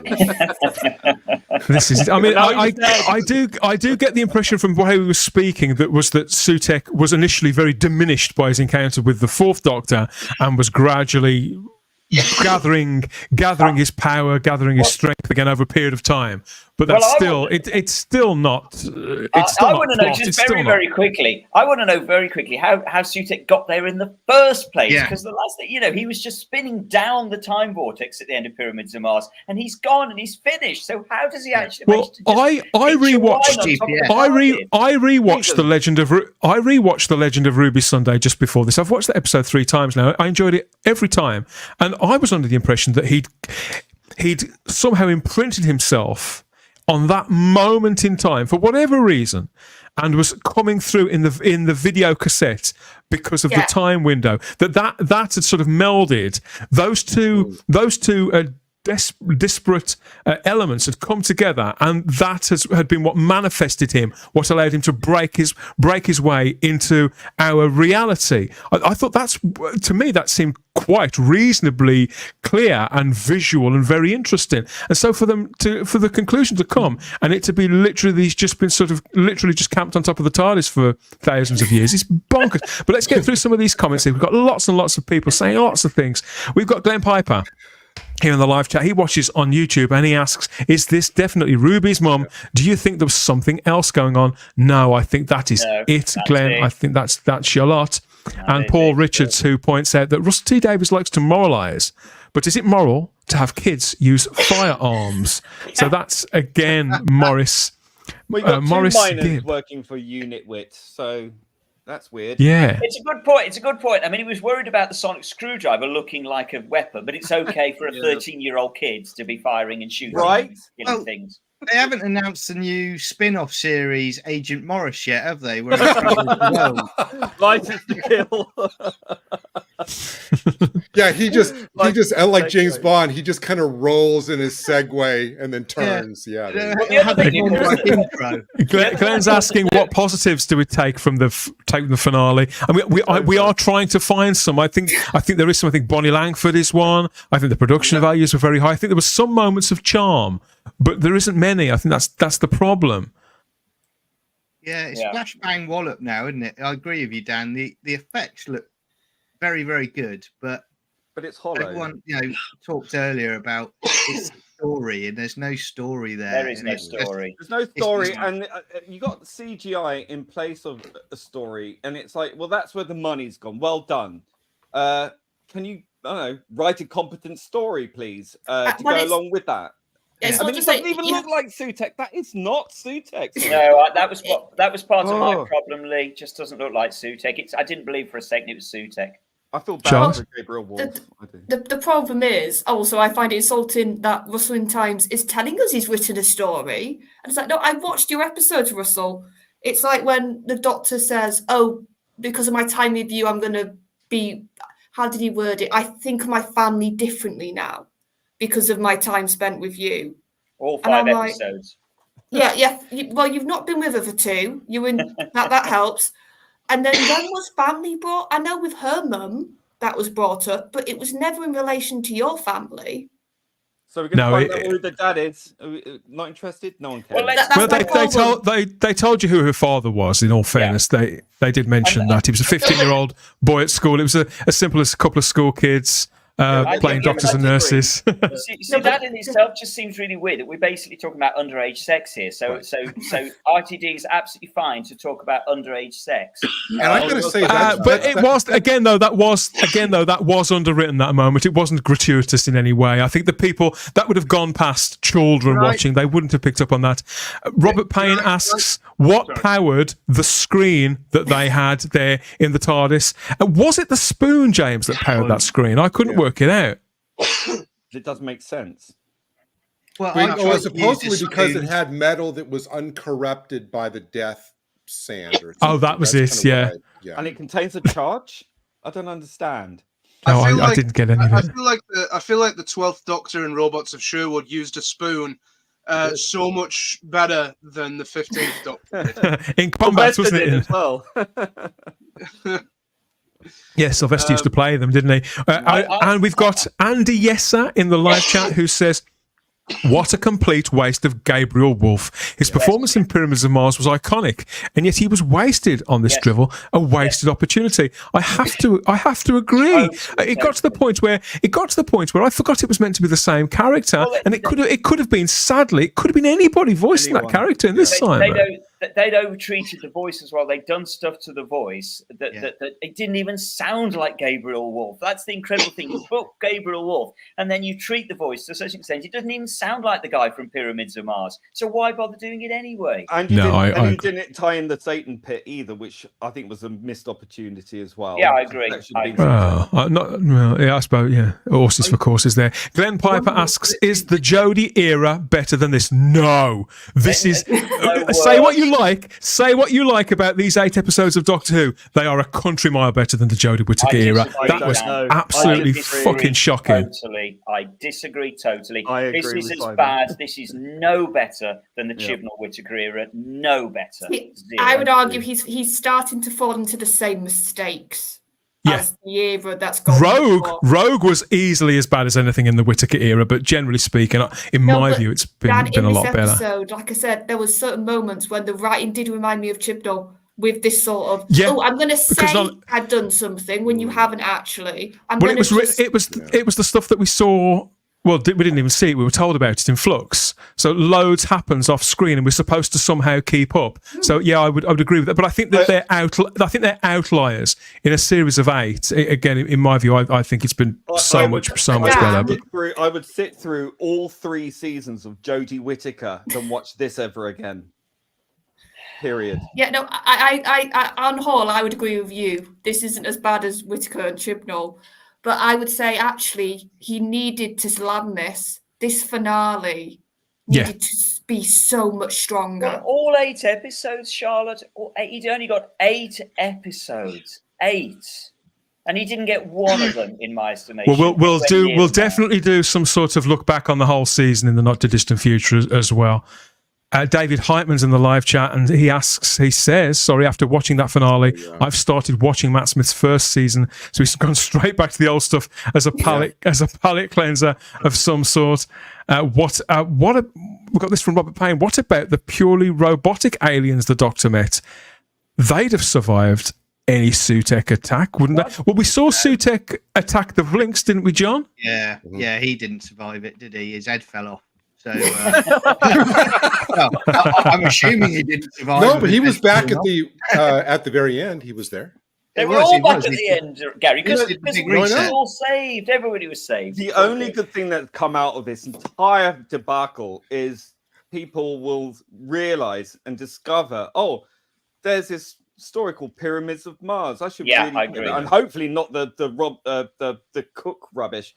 But they actually sit down and watch the full thing and go, do you know what? That's actually really good. That's a story right there. And that's the only time that John felt anything during this entire episode. He was worried about the blinks. Yeah. And the other thing I felt as well is from someone who lives in Bournemouth with the beach, all that sand and nobody's complaining about chafing or sand being it's everywhere. Yeah, honestly, we've got. I've got to tell you, Anakin Skywalker definitely came into my head during that. During it's that everywhere. Time. Like, it's like. Well, in all honesty, I mean, I couldn't help. I'm not one for harping on stealing things from other films and TV shows because most TV shows and movies at some point, particularly long-running ones, have stolen things from Doctor Who loads, but it's something that Doctor Who has kind of always done as well and sort of spun it around. But I did get the impression here they were trying to build up Sutekh as a kind of Thanos figure, saying he was like a titan, and okay, he did literally click his fingers, but people turned to dust whenever sand was blown on them from Sutekh. It just reminded me a little. It is the Marvel Disneyfication. It's RTP. Lee, I don't even think it's that. I don't think it's anything to do with Disney. I don't think it's anything to do with the message or Disney or any of that larger conversation. I think it's an example of a man who's watched all these movies, who's kind of out of ideas, and he's just, I've seen that work somewhere. People will like it because they've seen it somewhere else, and I can just turn it around. And it's the Americanization of a British institution, very clinically, and it's the worst aspects of American pop culture being forced on the top of Doctor Who, which makes it anything but Doctor Who. It just makes it any generic American TV show at this point. There's no point in doing things that are visually interesting, like 5-6 years after everybody else has done it. I certainly agree with that. Philip Roy, Doctor Who himself, is in the live chat, and he says there's nothing wrong with the Doctor's strong emotions. Don't forget this is a drama. That's how I feel. If you show Tom Baker always angry, that impact is lost. If you see Ncuti always crying when it matters, absolutely, it loses any impact. Yeah. So I mean, could this be? Cried every single episode. Yeah, 3 times. He didn't cry in last week's, but he thumped. But he thumped something instead. When he was on the floor and Mel was going to talk to him, he had a tear down his face. I didn't see a tear on his face there. Philip Roy is right because again, what we were talking about a few minutes ago, someone going back and watching Matt Smith's era. When the 11th Doctor loses Amy and Rory, it's earned. He is broken at that point, and it is well earned. Whereas you have this character who every single story is crying. It's not earned because you're kind of like, well, I've seen this before. You know, if that had been like that one incident, you know, you'd be like, oh, okay, he's emoting. There's nothing wrong with a multiple thousands-year-old Time Lord being stoic.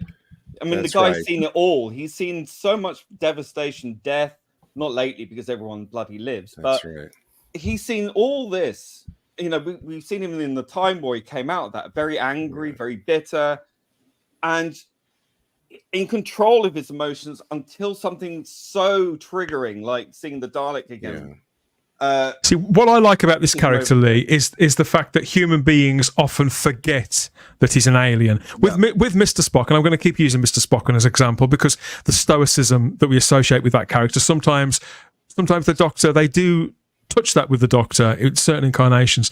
Whereas Mr. Spock looks like an alien, he behaves like an alien, there's no mistaking him for a human being. Mm-hmm. With the Doctor, I like it when the companions, when they spent so much time with him that it almost escapes their mind that he is an alien, and he has to remind them, or he chooses to remind them, or to snap them out of it. I like that. And Paul Richards says, I hate the humanization of the Doctor. And so do I. I don't want to see him humanized. I don't like, for example, the regional accents thing. You know, I don't like the lots of planets have a north and I'm a Scotsman now, all that stuff. I don't want to see that. But I think I agree with you, actually, James. I think it's obviously not why I watch the show, but I think it's a layer to it that's never. It's with a good writer, and I think Russell is largely or has been a good writer, it can be very effective when it's done in small measures. We saw that in the Pyramids of Mars the other day. Robert Holmes was superb at that. I think that it is very silly to think that the Doctor has been visiting Earth rather regularly, semi-consistently, for the last 60 years, since 1963, in Totter's Lane. And he's been visiting Earth and has pretty much fallen in love with it, our planet, since sometimes I don't know why he loves our planet so much. Sometimes I wonder why, but I think that the Doctor has taken a great deal of himself into future regenerations humanity has definitely worked its way into his very core, and I think that it is silly to think that the Doctor's got to be this kind of stoic, very serious, unknowable and solemn. I think the joy of, in fact, Kate said, what was it that Kate said last week? I think you bring joy. And that was beautifully acted by both Gemma Redgrave, blimey, what happened there? By Gemma Redgrave and Ncuti Gatwa in that moment. Charlotte? I think what it is for some people, I agree, like the Doctor isn't a robot. He has been on Earth a lot, so he's going to adapt and he's going to change, and he's spoken about that. But I think what they need to do with Ncuti now going forward is, okay, we've seen one response when he's upset or when something's sort of getting to him is to cry. Now, next series, we need to see how he reacts a little bit differently to a bad situation or an upsetting situation. Has to develop. They need to you're absolutely evolve this now. It's not going to. It's not going to, Charlotte, because it's already in the can. Any changes? All I'm saying is, Lee, the problem is, I think, honestly, I think there's a few different ways to read this whole crying thing. And I think some people, they just want more variety in Ncuti's Doctor, and they're just seeing one stock response all the time. It's like, and I understand, so it's been his first series. Look at other Doctors in their first series. You saw a whole gamut of emotions. It's why I actually liked his reaction. I didn't like the writing of it, but I liked his reaction in Dot and Bubble to that woman at the end. Because it wasn't just him crying, it was him angry, it was him upset, it was him frustrated. You saw lots of emotions, lots of different ones in quite well for me. I believed all the transitions. The writing is what let him down there, But that's my point. That worked for me because he didn't just stand there crying. He actually, you saw, no, he went through this and this and this and this. And I think next series they need to do more of that with Ncuti. To sort of and Charlotte, that was the first scene he recorded as well as the Doctor. So you would think, even though there was very little time in between seasons, I've every reason to expect some sort of development will have happened. But yeah, we will return to talking about the full series in due course. Let's see what else is in the Don't cry for me, Ncuti Gatwa. There you go.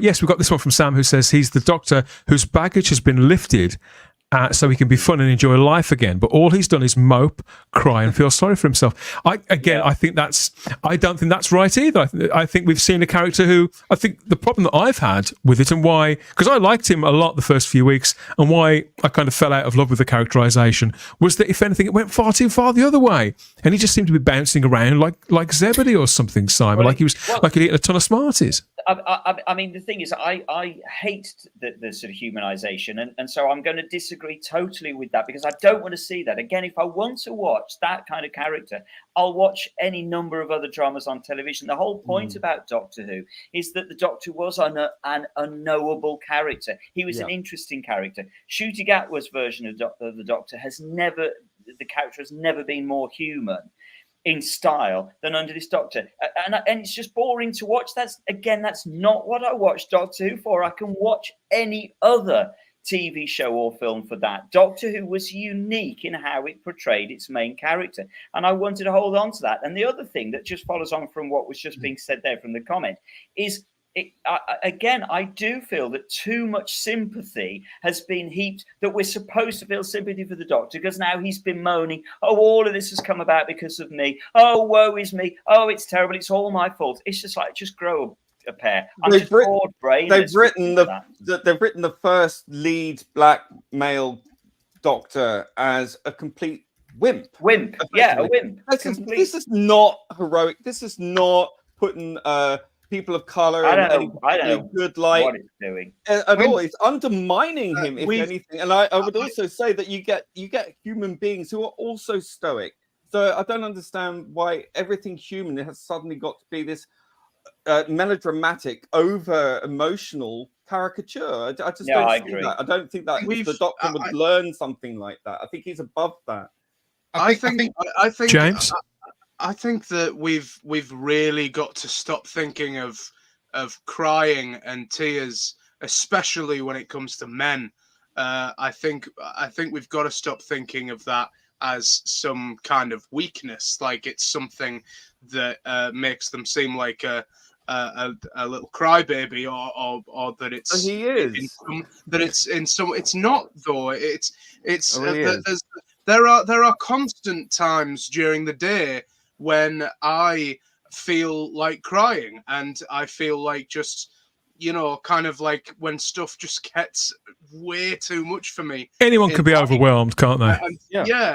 When I feel overwhelmed and I feel like things are just really getting to me, I feel like just absolutely breaking down into tears. And sometimes I do. In fact, I would even say a lot of the time I do. And then it's that moment when I just sort of wipe away the tears. I take a deep breath, and then I go and deal with the rest of the shit anyway. I walk out of those doors and I do it anyway. And that, to me, I think is the strength of this Doctor. Is that the Doctor can't. I think what James is saying. I think what James is saying there, Lee, is that's kind of what heroism actually is. I would disagree, Dan. I will say the Doctor hasn't got time for this. Right? Everyone's life depends on the Doctor. He's got to hold everyone together. And unfortunately, I get what you're saying. Like, I'm an emotional person. He had time for it in the classic series. Quieter moments and contemplation, and if not tears, then not at the height of all the drama with everything kicking off. Could be a problem with the format. Maybe Doctor Who and the character now, after 20 years in this format, has maybe it's outgrown this 50-minute. It's heroic. It's heroic to feel emotional. And like when I went to my great grandfather's funeral, I wanted to cry. And everyone else was crying. And I was the only one who held it together and didn't cry because it was the right thing to do. And I cried later. But what I did at that moment was held it together because everyone was depending on me at that moment. And it's hard. That is heroism, when you want to cry, but you can't. I think, in all honesty, personally, I think we're reading too much into this. I think both views on this are correct. What I would say is that, as has been said in the comment earlier on, you cry every single episode and it loses its gravitas, it loses its absolutely currency. And I can't argue with that. I have no problem whatsoever with the Doctor crying when it is relevant. But literally, he stubs his toe and he starts to cry. So that's what I'm talking about. I've got no problem with the Doctor crying, and I agree with you, James. Men should be able to cry. I cry all the time. There's no problem. There's no shame in that. It doesn't make you a weak person, but it makes weak storytelling, and it makes dull characterization when the Doctor cries every time he stubs his toe. That's the point. You use it sparingly when it needs to be used, and when it lends the story some gravitas that is required at that. It's about understanding emotional beats of a script. And do you think, Simon? Do you think that we maybe wouldn't? Well, those of us who who moments like this, who scenes like this are becoming a grating on them. Do you think perhaps they wouldn't grate on us so much had they been not only fewer, but if they'd have been better spread out as well, slightly more written for Ncuti in particular? I mean, maybe that'll change in season 2 as well. and if they were valid and if they were required. I can't even remember now all the moments that he's cried. Why he was crying? No, neither can I. You look at, let's go back to the classics era for a second. And you look at Earthshock, the end of Earthshock. That is totally valid that the Doctor could and should have cried at that moment in time. It has total validity and it's fair point. Like the Green Death. But crying at just about anything and everything that happens. I would also add, calls him a name and he cries. I would also add that there's also a particular, and it's a current thing I see in a lot of TV shows where, and it's a musical cue. It's a musical cue when you've got a swelling, sad, D tune, or like a D chord or whatever, and it's all sad music, and it's manipulating the audience into, I must feel sad. And Murray Gold is usually very, very good with his music cues, and the music in both episodes of this finale was in fact, I think the music most of the season's been pretty good, but I would say it's probably the least memorable, quite honestly. And I think that it seems more engineered towards provoking an emotion rather than allowing the actors to bring that to the screen. And I just think it's a bit overly indulgent and manipulative. You'd think with all that, even though they had all the time to do that, you'd think that, as Anthony Parkinson says in the live chat, in this episode, nobody took the time to tell Yasmin Finney as Rose that she was beautiful. I think that obviously needs correcting as well. That was cut for time. Yeah. Sam also liked the moment where Mel sees the Sixth Doctor's coat, a high point of the episode. Again, not a word was spoken there. Paul Richards says, my Canadian cousin asked Russell T Davies why Tales of the TARDIS wasn't available in Canada, and he got blocked by him on Instagram. What? Really? Wow. He didn't tell you to F off like he's done with a few. He does he's done that to several people now. Wow. We have, Megan Eurobite says, Ruby asks who the Fourth Doctor and Sarah Jane are, and Shooty pretends he doesn't know. He says his words were, they used to travel in the TARDIS, as if he's talking about somebody else. I did wonder why, because that would have been written deliberately, and it's a very precise choice of words. It's curious. There's another thing I've noticed that Shooty's done a few times now, and it's because it's kept being repeated, this phrase of, I was a different man back then. He said that last week, didn't he? And it's like, I understand that, of course, every Doctor's not the same personality, and we do almost treat them as different. But from my memory, the Doctor's never almost separated himself from his previous incarnation. Yeah, but Russell Russell kind of screwed that up himself, didn't he? Now, the bi-generation, I'm going to try and not talk about the bi-generation too much. It still pisses me off to this very day. It still pisses me off to this day. But yeah, I think that Russell kind of wrote that in because he's trying to how do I even phrase that? Canonize, I'll say, that thing that he'd said in the commentary for The Giggle, where he'd said that every Doctor had bi-generated in that moment. That all of them are now, that every Doctor is a separate Doctor. No. None of them are one anymore. And did they have their own TARDISes as well? Did they all have a Sutekh on them? I guess so. In a separate universe, they all had their own TARDISes. They were all able to grow old and just travel the universe. I'll say about that what I said last year. It wasn't on screen, therefore it didn't happen. Ignore the silly man. Thinking as well.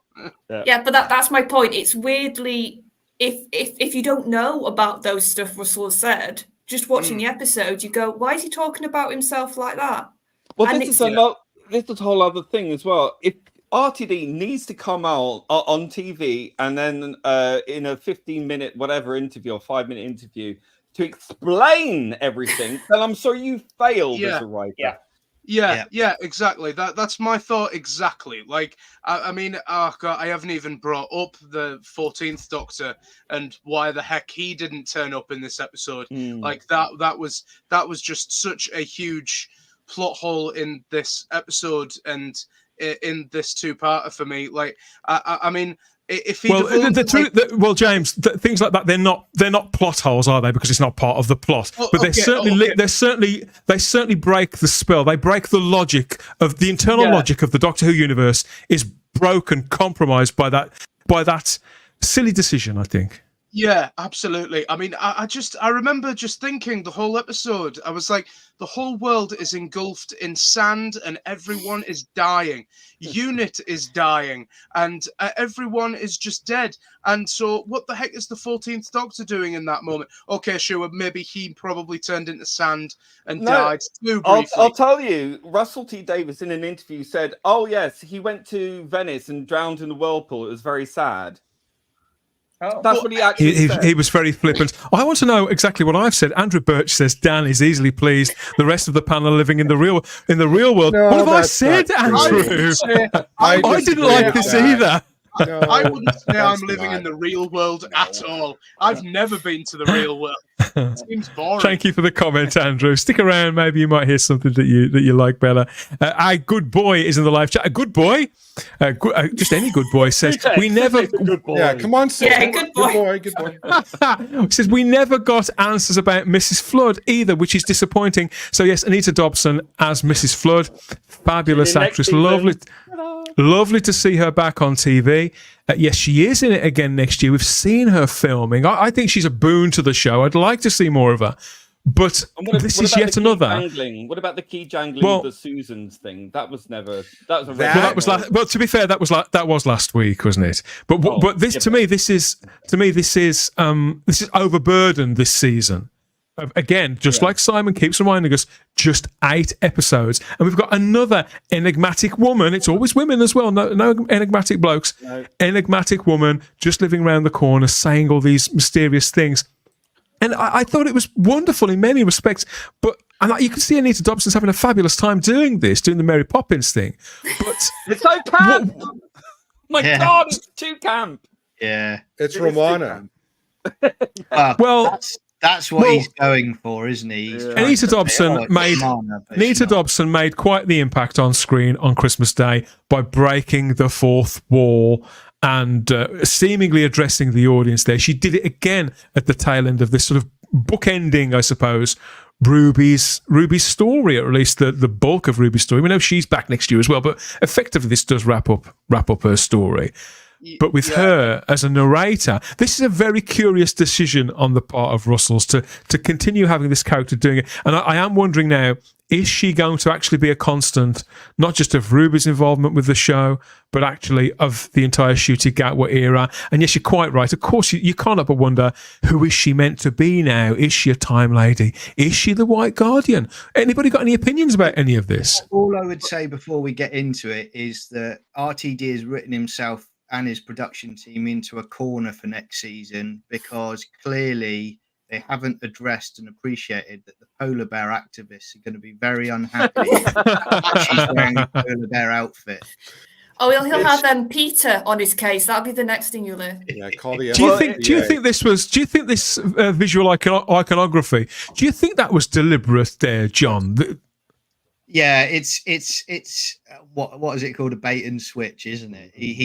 He's teasing you to say, oh, remember when Romana used to wear an outfit like this? So you're going to think it's Romana, but it won't be Romana. But again, it's more likely to be the White Guardian. Yeah, it's similar to what other people have said earlier. I just don't care. I'm just not interested in it. No. It just. I think the problem is literally to have a thing to say, ooh, come back next year, folks, at the end of this one, when you've literally just done that with Ruby. And in the fact of, I'm going to tease you all series, and then it's going to be nothing. And then in the same episode to have this.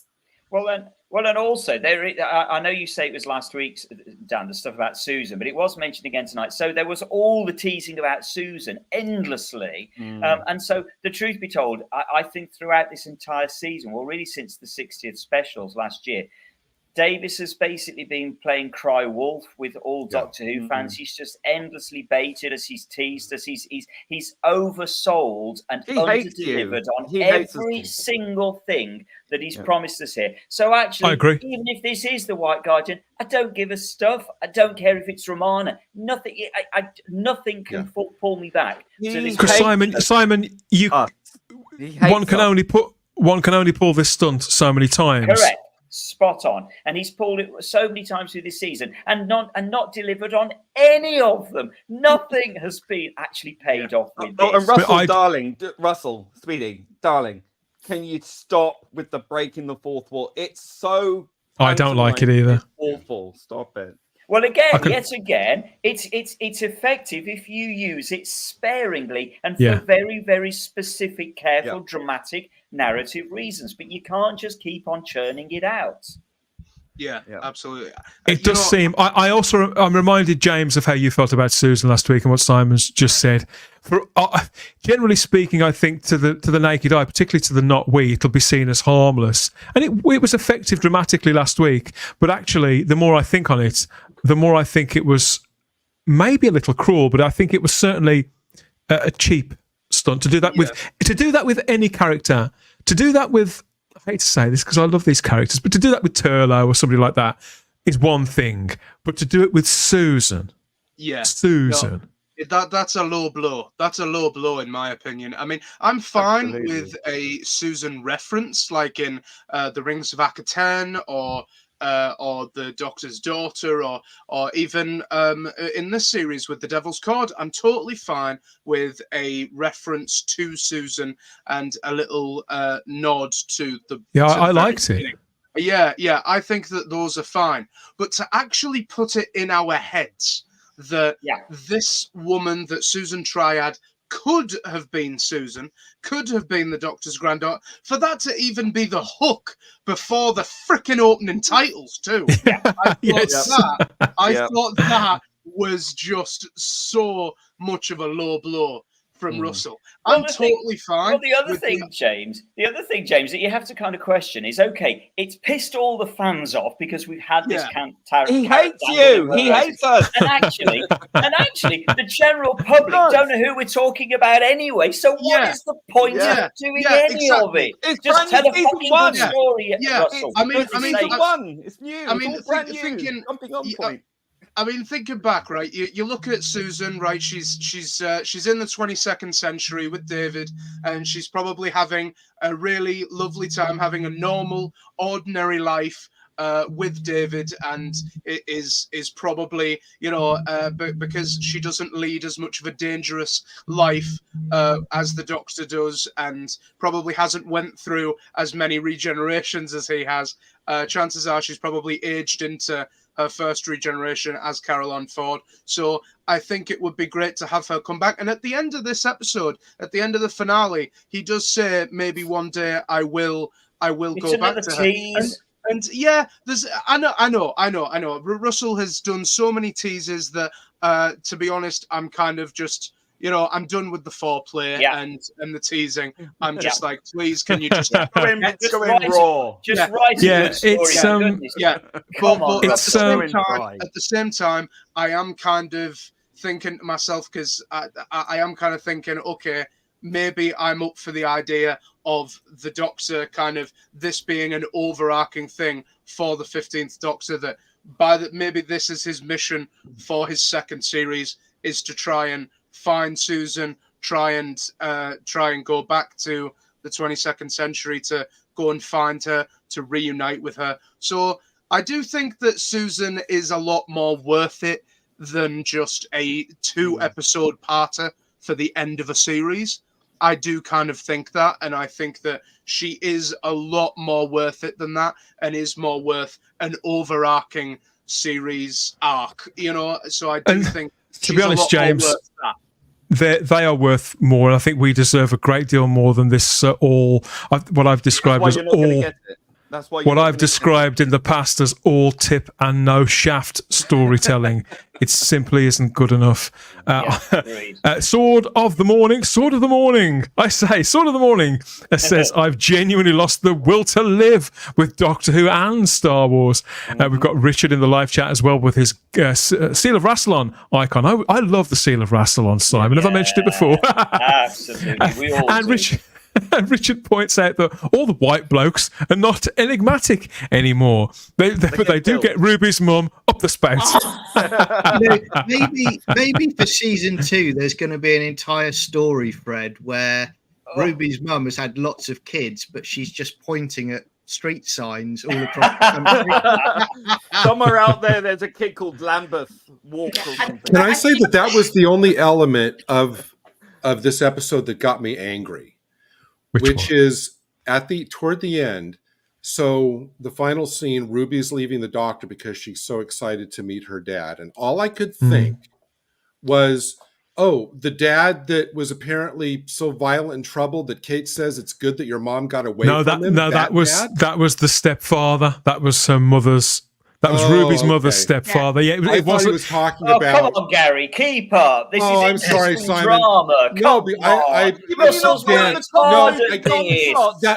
legitimately. I'm glad you clarified that for me, Dan, because I honestly thought that they were talking about the same guy. It doesn't matter because it's not. Sean is in the live chat here, and he says that Ruby's story. What story? He says that she's the least developed sidekick that we've ever seen, at least since 2005. I think there were a lot of characters who I love in the classic series who weren't as developed as Ruby has been in these 8 episodes. But I think she could be the least developed character of New Who. I think the problem is Russell had too many plates spinning for this series. I agree. He had way too many plates. He didn't have the episodes to do all the stuff he put in this series. And we now know it's going to be 8 episodes again. And we've got to have a new companion. We've got to have Mrs. Flood carried over. We've got to have whatever the sort of the story of the week is. And I just think, Russell, you need to slim down, which is ridiculous considering you've only got 8 episodes, but somehow you somehow have to slim down your story ideas here because things are being not given the time to get. I think the problem is, Charlotte, I don't think they are story ideas. That's the problem. He hasn't got any story ideas. He's just got these gimmicks, these carrots that he just dangles under our noses that are actually go nowhere and of no interest to anybody. He needs just a damned good. He needs to rewatch Pyramids of Mars and realize that actually that's how you write a good script. It's just a damned good story. You don't. No, I think I do wonder, Simon, how long has it been since he's watched? I don't think he's ever classic, watched either classic Doctor Who or even gone back to his own earlier material or the Moffat stuff because he's getting very influenced by other things. I think that Callie Summer in the live chat could be onto something here. This breaking the fourth wall stuff that we've got with Mrs. Flood, the character called Lady Whistledown does do that, albeit verbally. She narrates and addresses the camera, doesn't she, now in Bridgerton? And Russell does seem to be slightly obsessed with Bridgerton. Could that be a thing? So does that sort of mean that she's kind of an external narrator, and she kind of always you have to wonder narrating the Doctor's life? Kind of like that idea, though. Kind of like the idea of the Doctor's life kind of being narrated and you know it kind of. Well, let's hope it's an unreliable narrator. Yeah, what, sorry? Let's hope it's an unreliable narrator. yeah, but I kind of like that idea. I think that the Doctor's life kind of not really being as fluid as he likes to think it is, and that he kind of has free will, and to someone come along and say, "No, Doctor, your story is written. It is for certain." And I'm telling it, and it's like, and the Doctor being like, no one's telling my story, I am. And so I kind of like that idea. If that's the direction they're going, I'd be down for that. But chances are Russell's probably thought of something much lamer than that. So I think the narration thing's probably like how with a lot of fans do with this series, they've came up with something a lot more exciting than what Russell probably really has. Yeah. Heretic is watching here in the live chat on YouTube and says, if you say you don't like the fourth wall breaking, rabid fans on Twitter tell you you're not like the Feast of Stephen, so you're not a real fan. Yeah, that's just that. There are exceptions to every rule, aren't there, Simon? Yet again, like I've just said, you use it very, very sparingly, and nobody would necessarily say that you would enjoy the breaking of the fourth wall at the end of the Feast of Stephen. In fact, in all honesty, I would imagine if we actually ever get to see the Feast of Stephen, we'll probably all sit and cringe at William Hartnell raising a glass to the audience. So again, it worked with Tom in the Invasion of Time. I love that. Even the sonic screwdriver won't get me out of it. I don't like that. I must be honest. It annoys me. Takes me out of the moment. It's him talking to himself. That's how I see it. He's not talking to the audience. He's talking to himself. And I think that's fine. Yeah. Nasha says that Susan was mentioned in Devil's Court doesn't mean she's coming back. To put it out of our heads that to put it in our heads that she's coming back is great. It shows hope, but deep down he knows she's dust. Is that supposed to be a good thing, Nasha? I don't know where you're coming from with that. See, I'm from a different approach. I don't want Carol Ann Ford anywhere near this. I agree. We've got several comments to that effect here in the live chat too, John. Big Finish. I had Big Finish where, Susan met the Eighth Doctor, and I enjoyed those, and I'm happy with that, and I'm happy with those wonderful stories when she was in it. And I think now, after, because I do have to go in a minute, but I'll finish on this. I think after this finale, if we get any hints that he's touching anything classic era now, I think fans are rightfully going to be very nervous. They're going to rightfully sort of go, okay, you messed up Sutekh. We don't want you doing it to a character or another alien. Oh, and Davros. So that's two now. Pretty big classical figures. He has royally messed up. Well, and also... So in that note, I do need to go. Night, Charlotte. Good night, Charlotte. We'll see you on the next one. Bye bye. I really do find the whole dangling of this the idea of Susan very insulting to Carol Ann Ford. In all honesty, so do I. I don't feel we should be dangling this character very, very deliberately about Susan. Yeah. And then actually saying to Carol Ann Ford, but we don't want you. Unless, I'll give this the benefit of the doubt, maybe they did ask Carol Ann Ford and she said, oh, no, we don't. I don't want to come back. But yeah, use my character, use my name. Maybe I'm being doing a disservice to Russell T Davies. But if not, then I think it's insulting to Carol Ann Ford. Simple as that. And it's certainly insulting to fans. You can't do this. You can't dangle carrots and then just yank them away and go, ha ha, just because you can. But that's how Davies is. He's arrogant, he's egotistical. And in this particular season, in the past couple of years, he's really revealed the depth to which that arrogance and smugness and ego has just nobody dares say no being, to me. It seems. Yeah. Nobody dares say no to me. Yeah. And this is the result of that, Russell. This is the result of that. You need someone to rein you in because you are an egomaniac who hates the fandom, clearly. And I don't say that lightly. I mean that in all sincerity. Yeah, I agree. Believe this man abjectly loathes the fandom. I really do. I get the impression that I do get the impression that he views his job now as to educate us. And definitely gets a bit of a. I think he gets a bit of a kick out of knowing that he will be annoying a great deal of our number. Let's put it that way. Yeah, and then we're all gone. Then who's he going to do that? Yeah, to? I do feel he's deliberately baiting the fandom. There's no two ways about that. And I don't think it's necessary. You could be right, Lee, that he might hate fandom, but what I think is true is he loves himself and he loves his own. Brilliance. He genuinely thinks he is brilliant. I mean, no doubt about that at all. He does believe his own hype. Telling him that 24/7. Correct. This is the for problem. Him to tell us we live in a bubble is a joke. The industry has been telling him he's the best British writer for far too many years, and he believes it now. It's as simple as that. And he needs somebody to say to him, actually, Russell, yeah, thank you. Actually, Russell, you're not very good. Your writing actually is not very good. And you're a sanctimonious. But nobody's going to do that. Nobody's going to, because they want the job to start off. Back to the live chat here. We've got lots more comments. Limykins says, so it appears there isn't always a twist in the end. Except actually, there is a twist in the end because there is no twist. So actually, Russell, you've been really clever. Well done, Russell. Round of applause for Peter Davis. So clever. And we have speculation in the live chat too about the following season, which maybe he hasn't done such a bad job after all. Sword of the Morning says, do you remember when John Hurt was the Doctor? He should have hit that feckin' button. Maybe he should have done. The twists and the tricks need to be intellectually challenging. They don't need to be. I think some of them should be. Again, it's balance. It used to be an intellectual show. Like I've said many times before, and I'll say it again because I believe it warrants repeat. Doctor Who, classic Doctor Who, was written by intelligent people for intelligent 10-year-olds. Now it is written by dumb idiots for dumb idiot 30-year-olds.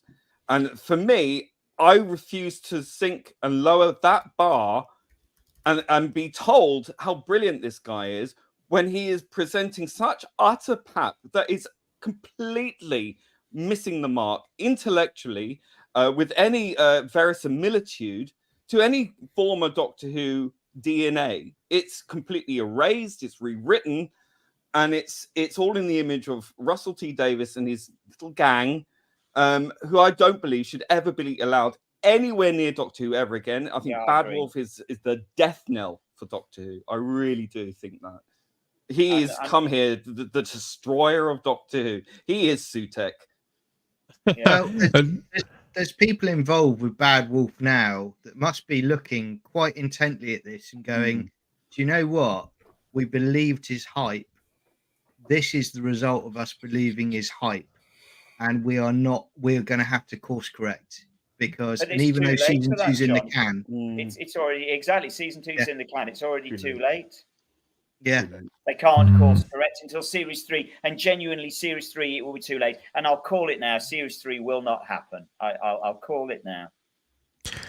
Richard Brooks says again, leave Susan alone. Leave her in London. Yeah. Thomas Jerome Newton reminds us that fans always asked for Sutekh and Omega to return prior to this season. We did. These are characters that we were for a long time asking to come back. Be careful what you wish for. Yeah, when it was good. Yeah, bring them back. Well, yeah, we did want them back, but we don't want them in a stinking Russell T Davies script. Thank you very much. Bloody monkey ball. Yeah, you know, I am a Russell T Davies fan, and I have got a great deal out of the majority of this season. But tonight's episode was, I don't think it was a stinker, but it was well below par. And when you think about it, Dan, just to sort of pick up on what Thomas Jerome Newton said there, and brilliant name, by the way, Thomas Jerome Newton. I'm assuming you're a David Bowie fan there. But to pick up on that, you know, when you think about it, my Gideons, if we'd have known a year ago that Sutekh was coming back, to be honest, my head is fizzing now with the stories that you can tell around Sutekh. And yet he told this one of all of the things you could have done with Sutekh and the Sirens as a race. And we get this. We get a really bad CGI dog crouched on top of the TARDIS. And Simon doesn't move. And where was Horus? And to dismiss, I know I mentioned this earlier on, but to dismiss all that Egyptology angle, which we all loved so much as cultural appropriation. What a clown. I totally agree. The whole point of Sutekh and the Sirens is we wanted to see that sort of Stargate kind of mashup of Doctor. Yeah, exactly. Yeah, that's what we wanted. We didn't want a really bad CGI. And I said before that should have been a season arc. It should have been at the beginning. Sutekh is unleashed. You've got this world building now. You've got he's unstoppable. Right, what's the Doctor going to do about it? And he's then got to form alliances with people to try and take him on. But John, you see the problem. You see the problem with that is that Russell T Davies would then have to actually write a story, and that is the problem. He cannot do it. He can't do it. He seems to have lost the magic touch. Domgo says, I've never hated Doctor Who so much in my life. Oh, I love Doctor Who. I don't hate Doctor Who, but I can see why people are frustrated. And Josh H is also there in the live chat on YouTube and says, I think getting a third series has the condition of having a new boss. No, it doesn't. We broke the story last Monday. Season 3 has been commissioned by BBC Studios from Bad Wolf with Russell T Davies at the helm and Ncuti Gatwa as the Doctor. This was commissioned last week, so a third season is a certainty. I would imagine it wouldn't surprise me at all if a fourth was as well, but who knows? That third season is happening, though. We told you that news first here at Type 40 Live. Do you know why I think that is? I think, in all honesty, this is not about keeping Doctor Who alive and, you know, for entertainment, for the fans or anything like that. It's about trying to last as long, if not longer, than the original classic run. I think that his arrogance has led him to the point where he will keep this corpse going so he can have that title that he managed to keep Doctor Who going longer, or as long as at least the original run. And very just on that point, I will just point out that even when a series has been commissioned, it can still be cancelled. It doesn't have to go ahead just because. I've worked in television long enough to know that a show can be commissioned and still doesn't actually get into production. So I'm still calling it no series 3. I think this will have to be the the crowning comment here from Jack Thursby, who says we wanted Sutekh and not suckage. Brilliant.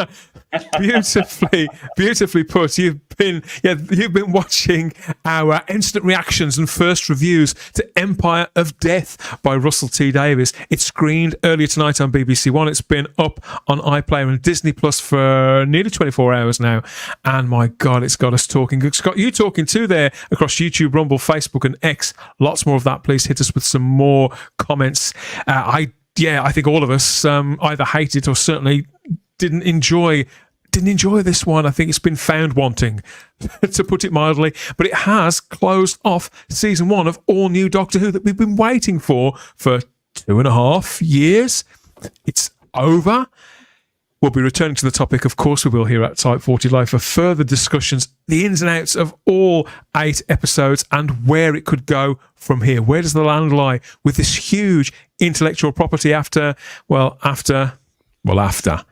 I'm not sure what the general public are going to make of any of this, how many of them have been watching, whether it'll be increasingly few, and whether there'll be momentum behind the show and any appetite for the return of Ncuti Gatwa as the Doctor come Christmas. We're interested in your takes on all of that too, particularly if you talk to the normies in one's life, because they're the real barometer of whether this is working or not, really, aren't they? And I think whether you live in Britain, the States, Australia, Canada, or anywhere really that's receiving this, Gary, you know, this is the age where we're all getting it. They say we're all getting it at the same time. We're not really, but we are, but we're not. It's got to have been worth it. And right now, I think the jury's out on that. I think that, right now, obviously, us and everybody on social media is kind of in the throes of the reaction to this specific episode. And I think the kind of transitioning from that to, you know, a greater overview in terms of what did I think about the whole season? Ultimately, at the end of the day, was it worth it? I think that's what people are going to start asking, you know, from this point on. It's what we do, isn't it, John? As soon as one thing wraps up, we look to the next thing. Joy to the World is the Christmas special coming in 6 months' time. Again, I think that's by Stephen Moffat, that one.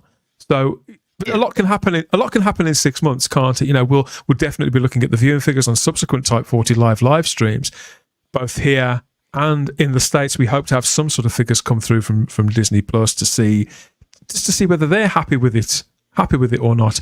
But the real barometer, I think, you know, we've got viewing figures, we've got stats, we've got metrics.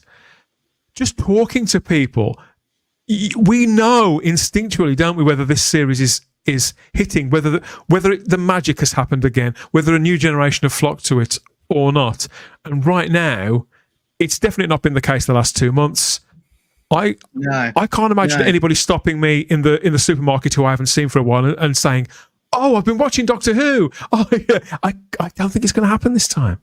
No, as much as they try and gaslight us on it, the people that I come across in my daily working activities, they talk about what they're watching, and you know, I've got quite a lot of similar comments to, "Oh, I started watching that Doctor Who, but it was terrible, so I turned it off." You know, and that's what I get quite consistently, but worded differently. It's such a shame, but they've only got themselves to blame. I mean, we were here a few weeks ago, weren't we? And we were talking about all of the cocky, arrogant comments they were putting out. And, you know, I remember saying at the time, pride comes before a fall. Yeah. So if it's great, we'll say, okay, fine, you nailed it. But get there first. And isn't it interesting, John, when you look back now, retrospectively, we look back, we go back 2, 3, 4 months, and we see those comments that were being made, and they were horribly smug and horribly arrogant and horribly snubbish to fans. And you look at them now, and boy, do they look really uncomfortable and hollow now, especially given the viewing figures. So, you know, who has ended up with egg on their face ultimately? It is the people who are making the show. Well, Simon, it looks uncomfortable. Simon, I've cancelled my limited edition Ncuti in his underpants action figure as a result. How can you do that, John? Even with the optional pants, John? For 50 pence next week, so I wouldn't worry. Glenn Piper asks what our favourite moments of the finale were. For me, it was any moment involving Bonnie Langford as Mel. John, what about you? Yeah, it was Bonnie Langford for me. I mean, I loved how when Lee talked earlier about stoic, that's what I saw Bonnie Langford as Mel as earlier, because she's going clearly through this internal pain where she's effectively being possessed, but she's not crying. She's trying to fight it, and I think she played it so well. And that's one of the saving graces that I'm glad that she was done justice, because I really like Bonnie Langford, and I'm just glad that she was the best thing in it, to be honest. How about you, Gary? Absolutely. The Bonnie Langford in the memory TARDIS was just, like I said, those are the two moments where I totally connected emotionally with that scene. And I so hope that she is aware of the positive reaction to her return. I so hope that, you know, she knows how much, you know, the fans appreciated what she did in this finale. Yeah. Simon, anything you can salvage from this, from your 55 minutes spent watching Empire of Death? I mean, obviously, my favourite bit of the finale was seeing those end credits going up, because I knew that the pain was over. And I am, I am now out. I said I was out before. Thanks, Russell. That says it all. So no, I'm definitely done. I can't go through the pain anymore of watching this show dying on its feet. So undoubtedly, for me, the finale, the best moment, was that moment of Mel just sitting there with her saying nothing, just with the Seventh Doctor's jumper. And I think there were 2 shots in there of that, or maybe even 3 cutaways back to her. And it was just a breath of fresh air to see her. So absolutely, it was the best thing of the whole episode. Was that. Simon, that picture that Dan just had up of Russell T. Davies, just a second ago, I saw that, and I was thinking about, makes me feel a bit sick. Well, I was thinking to myself, Simon, doesn't he look tired? Oh, Gary, do you look tired? Do you know what they haven't told you from the cinema screenings? That before the episode starts, there's like a big Metro Golden Mare type symbol. Instead of the line, it's RTD. Oh, heavens above. Brilliant. Thank you, everybody, for the comments. They're still coming thick and fast. 88-bit I wasn't asked what my thoughts were. Nobody I know, I haven't forgotten. Nobody I know watches this show. Not a single person.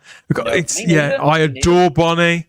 I'm sure she was great, says Richard Brooks. So he hasn't watched it, but I'm sure she was great. It's people haven't been brought back by that.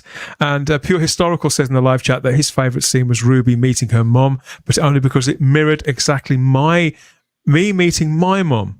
But it is still weirdly placed and made no sense to the story overall. It jarred so tonally. We seemed to get there to a scene. And the entire thing could have been made up of minisodes of Doctor Who. Lee, I would imagine that you're going to think very carefully as to whether you're going to proceed watching the show or not. I'm kind of surprised that you watched this season, but is there anything that you've taken away from this finale and thought, well, at least it had that. At least there was that moment, even if it was just a prop in the background or a production or any element of the production values that you thought, nice job with that. Is there anything? Well, I mean, I wouldn't say I've watched the entire season. That would be a lie. But I mean, I've seen enough of this finale And quite honestly, no, not really. I echo Simon very, very much so. And that last comment last comment you posted up, yeah, I met my mum for the first time when I was, say first time, second time, really, but like the first time in when I was 31. So I can understand how that might emotionally impact, but for me, I don't know. It doesn't echo that to me. It's again this kind of Disneyfication and melodrama that has been introduced by Russell T Davies. It just makes my skin crawl, and it's not because I just hate on Russell T Davies so much. I didn't until all this nonsense. I was very supportive of him coming back. I thought he would right the ship, and instead of just sunk it to the bottom. And his saving grace is, well, the only saving grace I can really take from this is that it's brought us together to have a good old chin wag and to vent and get it off our chests, And I do enjoy these streams. I've been following, very intensively a lot of streams on this subject, and it just heartens me to know that anyone out there who's upset with all this, you're not alone. And I think our voices should be heard, and I think they should. If anything, this should really, really now, especially after 5 years of Chibnall, and we thought, oh God, at least now we can get back to sense.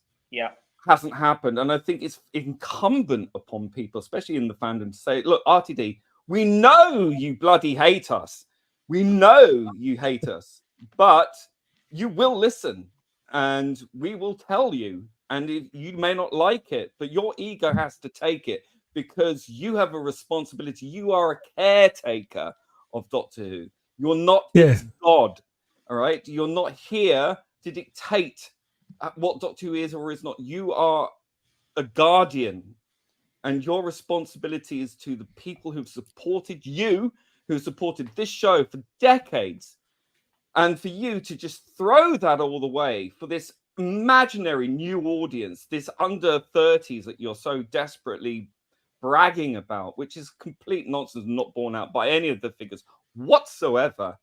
You have a duty to that audience that you have, and betraying them who have spent money, love, passion on this show, for you to turn around and throw it in our face is utterly appalling. You are a disgusting man, and I want to take this opportunity to point that out. And I know a lot of people feel as angry as I do. And I'm still angry. And I know I shouldn't be because I'm so over it.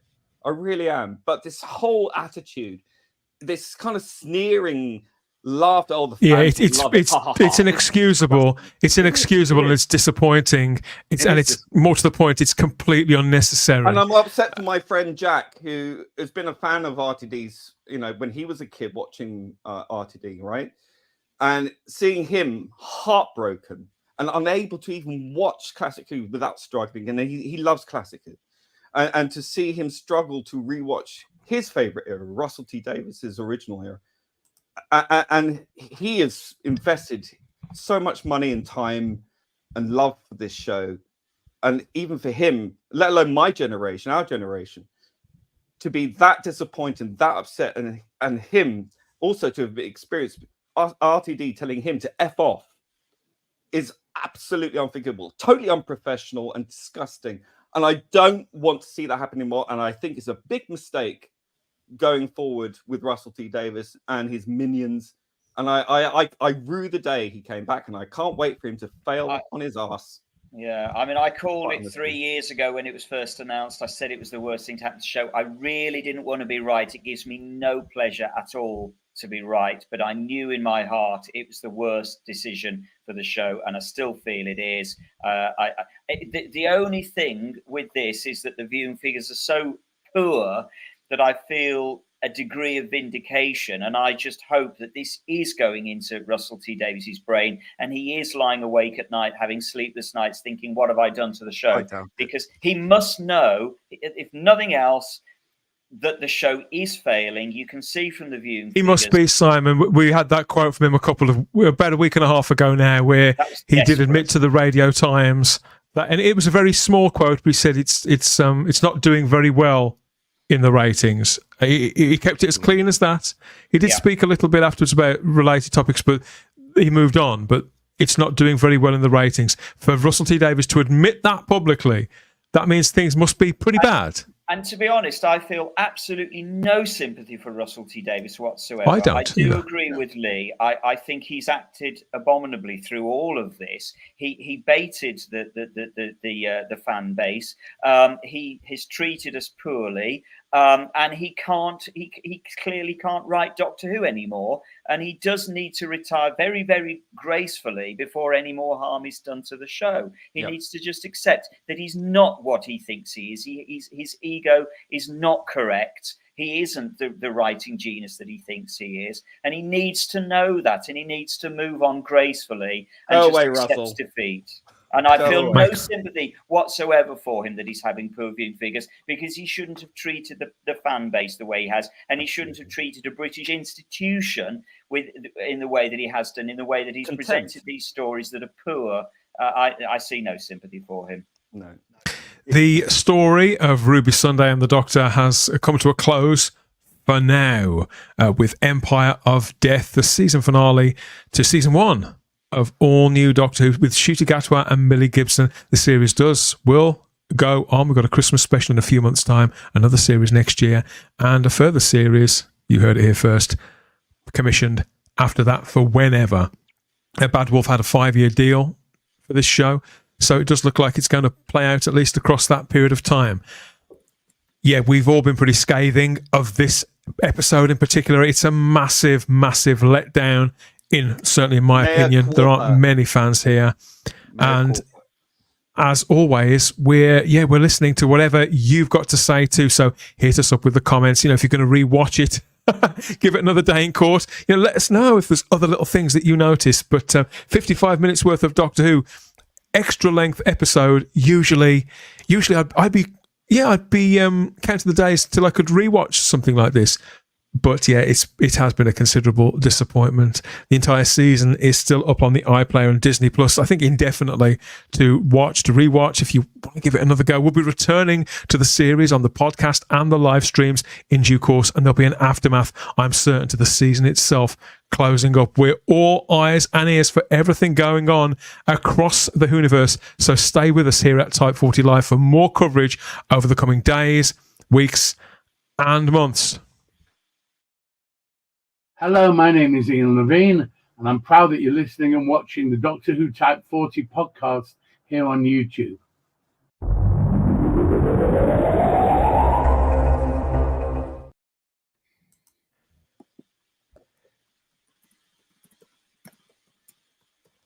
Yes, and before I forget, today is Ian Levine's 71st birthday. So our friend Ian Levine, guest on several recent shows. And we hope you had a fantastic birthday, my friend, and a great meal out the other night.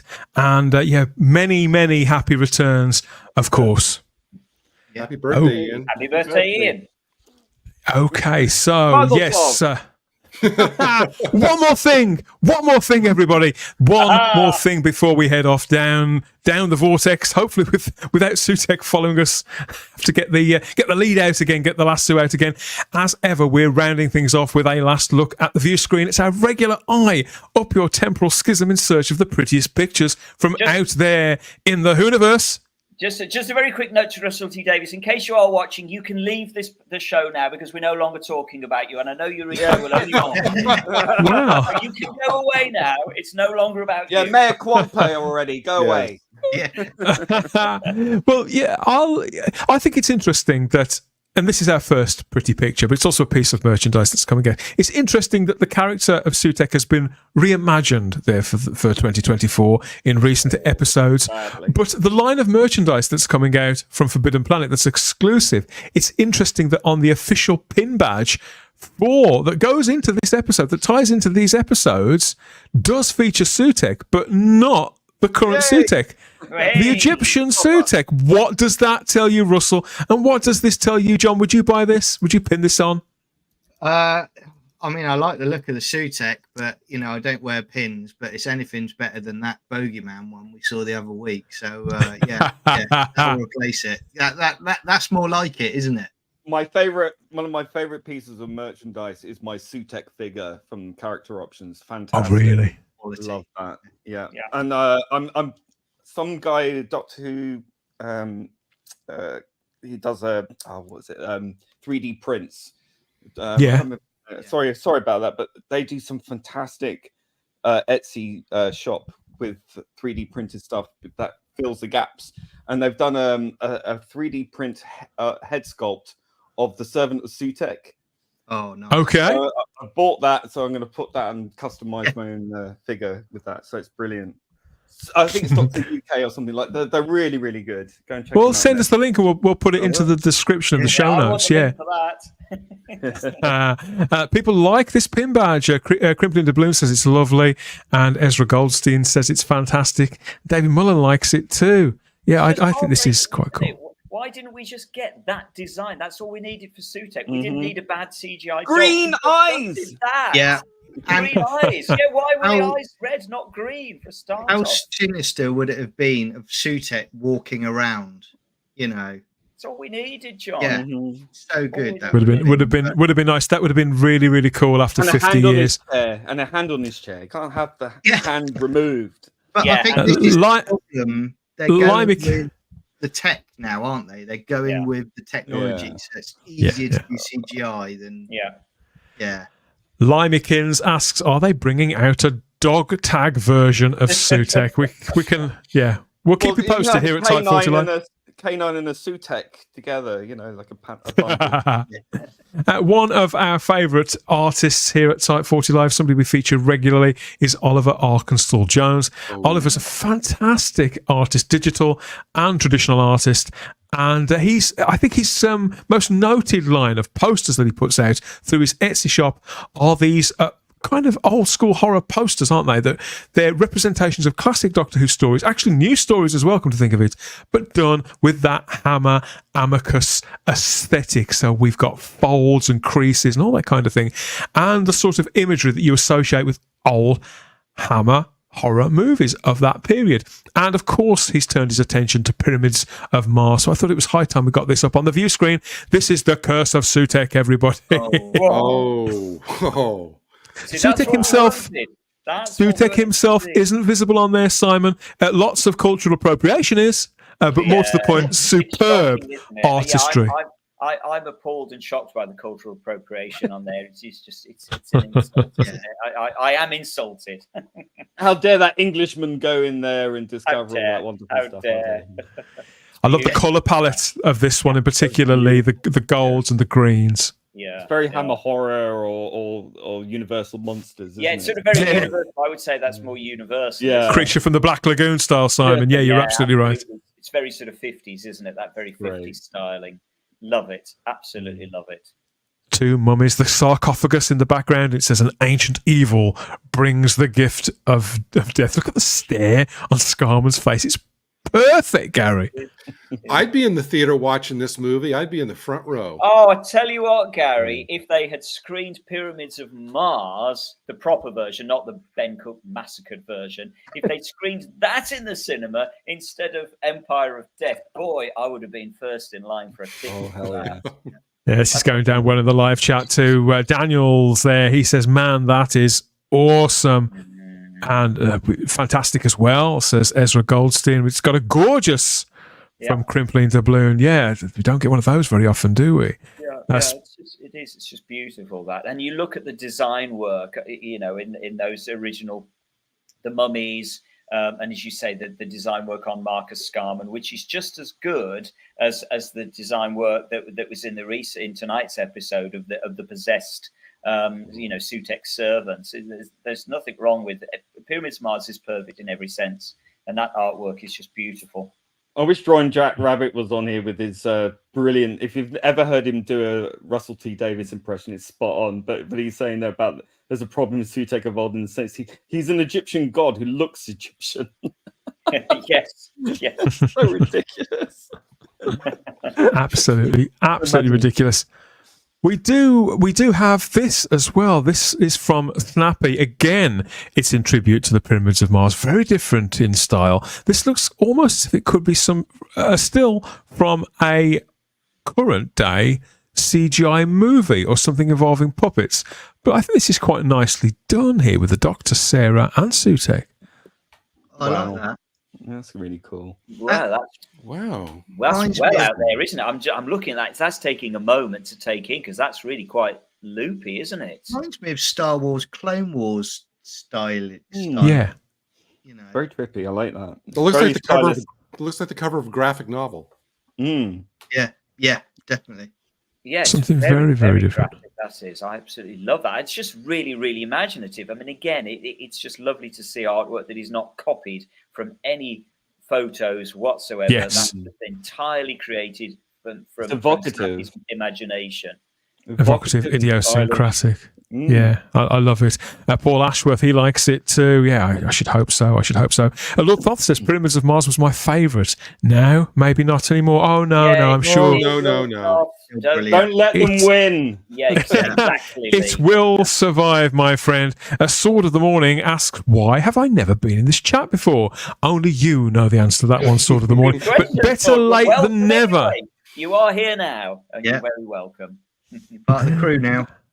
We've got lots of emojis. I think people are happy. I think generally people are happy with this. Good stuff, says Richard Brooks. Got a nice from Ezra. Wonderful from Mark the Illusions. And excellent from the Timescales. And Kip Ellis simply says that's cool. And Kip should know. He's very cool. And again, you kind of look at that and you think this is the sort of mood board that they should have been using for tonight's episode. That's what we wanted. If you're going to bring Sutekh back, that's what we wanted to see. Yes. It's not what we got. It's not rocket science. So Subverted your expectations, like everything else in the 21st century entertainment world. Yeah, great, thanks. Crackers, isn't it? It's not He has. Look on the bright side, though, because these episodes have inspired Tin Dog, the long-time podcaster and content creator, Tin Dog, to assemble this in Lego form. This is the Doctor about to be accosted by the new Sutekh. Check this out. That's brilliant. I love that. I love the sonic screwdriver. Look at that sonic screwdriver. Yeah, it looks like a giant bar of soap or something, doesn't it? Well, it looks as ridiculous as it does in the show. Brilliant. Well, it looks like, got that wrong. Sponge that he's using to clean up the dog wee, doesn't it? Fabulous stuff from Tin Dog. Go and follow him over on X as well and tell him that Type 40 sent you. And as always, if you're an artist of any kind, whether it's digital art, traditional art, Lego art, crafting, cosplay, we'd like to get your favourite pieces, the ones you're most proud of, up on our screen. Maybe you know a fan artist or content creator that you think we need to get on our radar, get their work up on the view screen. You can send us their way or them our way. We don't really mind which way it works out, as long as we get to see their fabulous artwork and show it to the Hooniverse, or at least our little corner of it here at Type 40 Live. Oh, what a season this has been. What season? Sorry. Yeah. half a season this has been. Yeah, what a season indeed. Do you remember this? Do you remember that? We thought that was the time vortex, the time corridor that Sutekh was trapped in, but no. We thought we were going on a cosmic joyride, Simon, but no.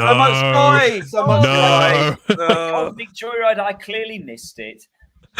Just some rather sparse walls.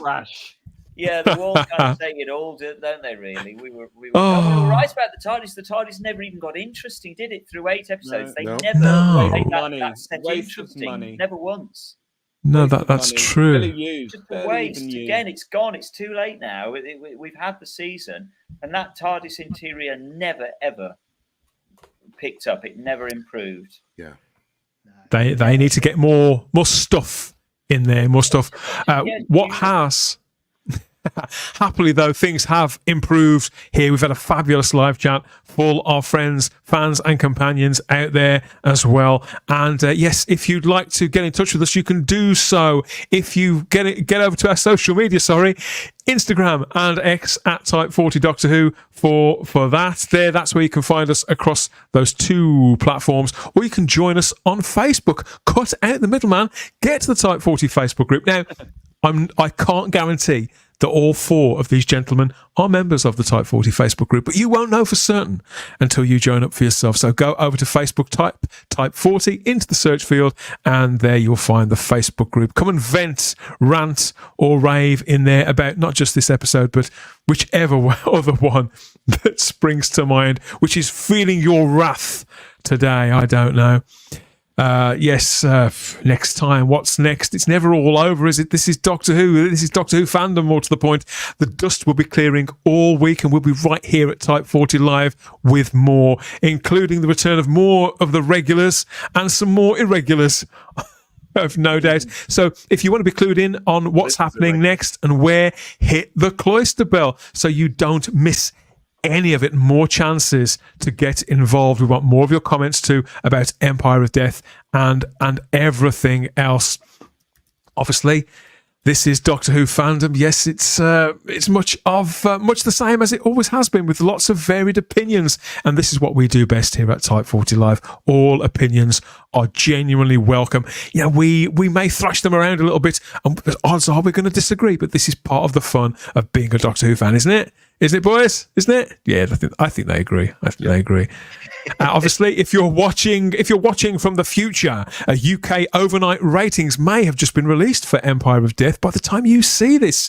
If you're watching from the past, of course, just sorry about all of the spoilers for Empire of Death, the finale to season 1 or season 40, or is it series 14? Of Doctor Who. It isn't any series whatsoever, and just concise. We're not any closer to getting to the bottom of that, are we, Simon? Simon, I'm so glad you could make this one there. What a joy. To break my holiday, to come on board with you guys has been an absolute pleasure. So thank you, folks. It's been great. Shooty may well be crying, but you're not, so it could be worse. Exactly. I'm definitely not crying. I'm very, very happy. It's all good. It's all good. Well, enjoy the rest of your holiday. We hope to see you back on Type 40 and Type 40 Live as soon as possible. Yeah, good stuff, good stuff. Yes, who else? So, Gary. Yeah, brilliant, mate. Thank you again for your contributions, for hanging on in there, for dropping the truth bombs. It's always a delight, and just to be here with all of you. So thankful that Simon was able to make it, because it's just nothing but a joy to stream with Simon. So thank you for the opportunity, Dan.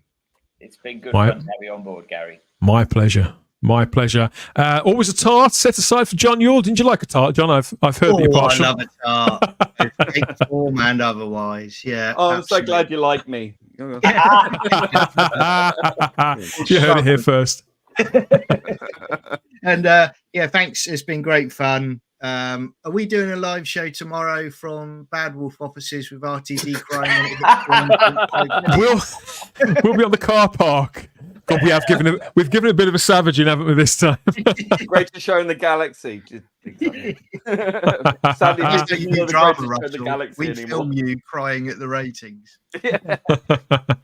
Great to have you back as well, Lee. Of course it is. Has it helped getting some of it out? For now, at least. Will you be able to sleep tonight?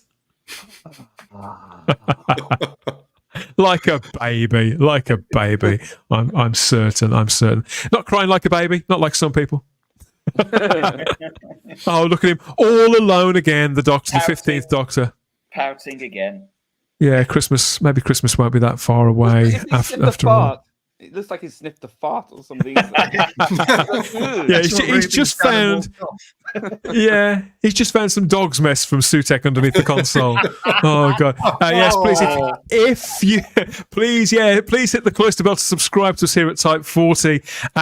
Check you're still subscribed if you think you are, because YouTube, they can be sods like that. That's how that one works. But thank you for all your comments, for watching, and for listening to all of this. We hope we've eased its passing as best as we could, but it is time to give it a good old yank and just hope it turns out somewhat better.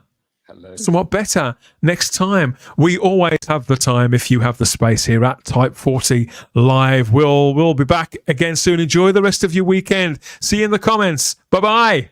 Bye-bye. Bye-bye, Duggan.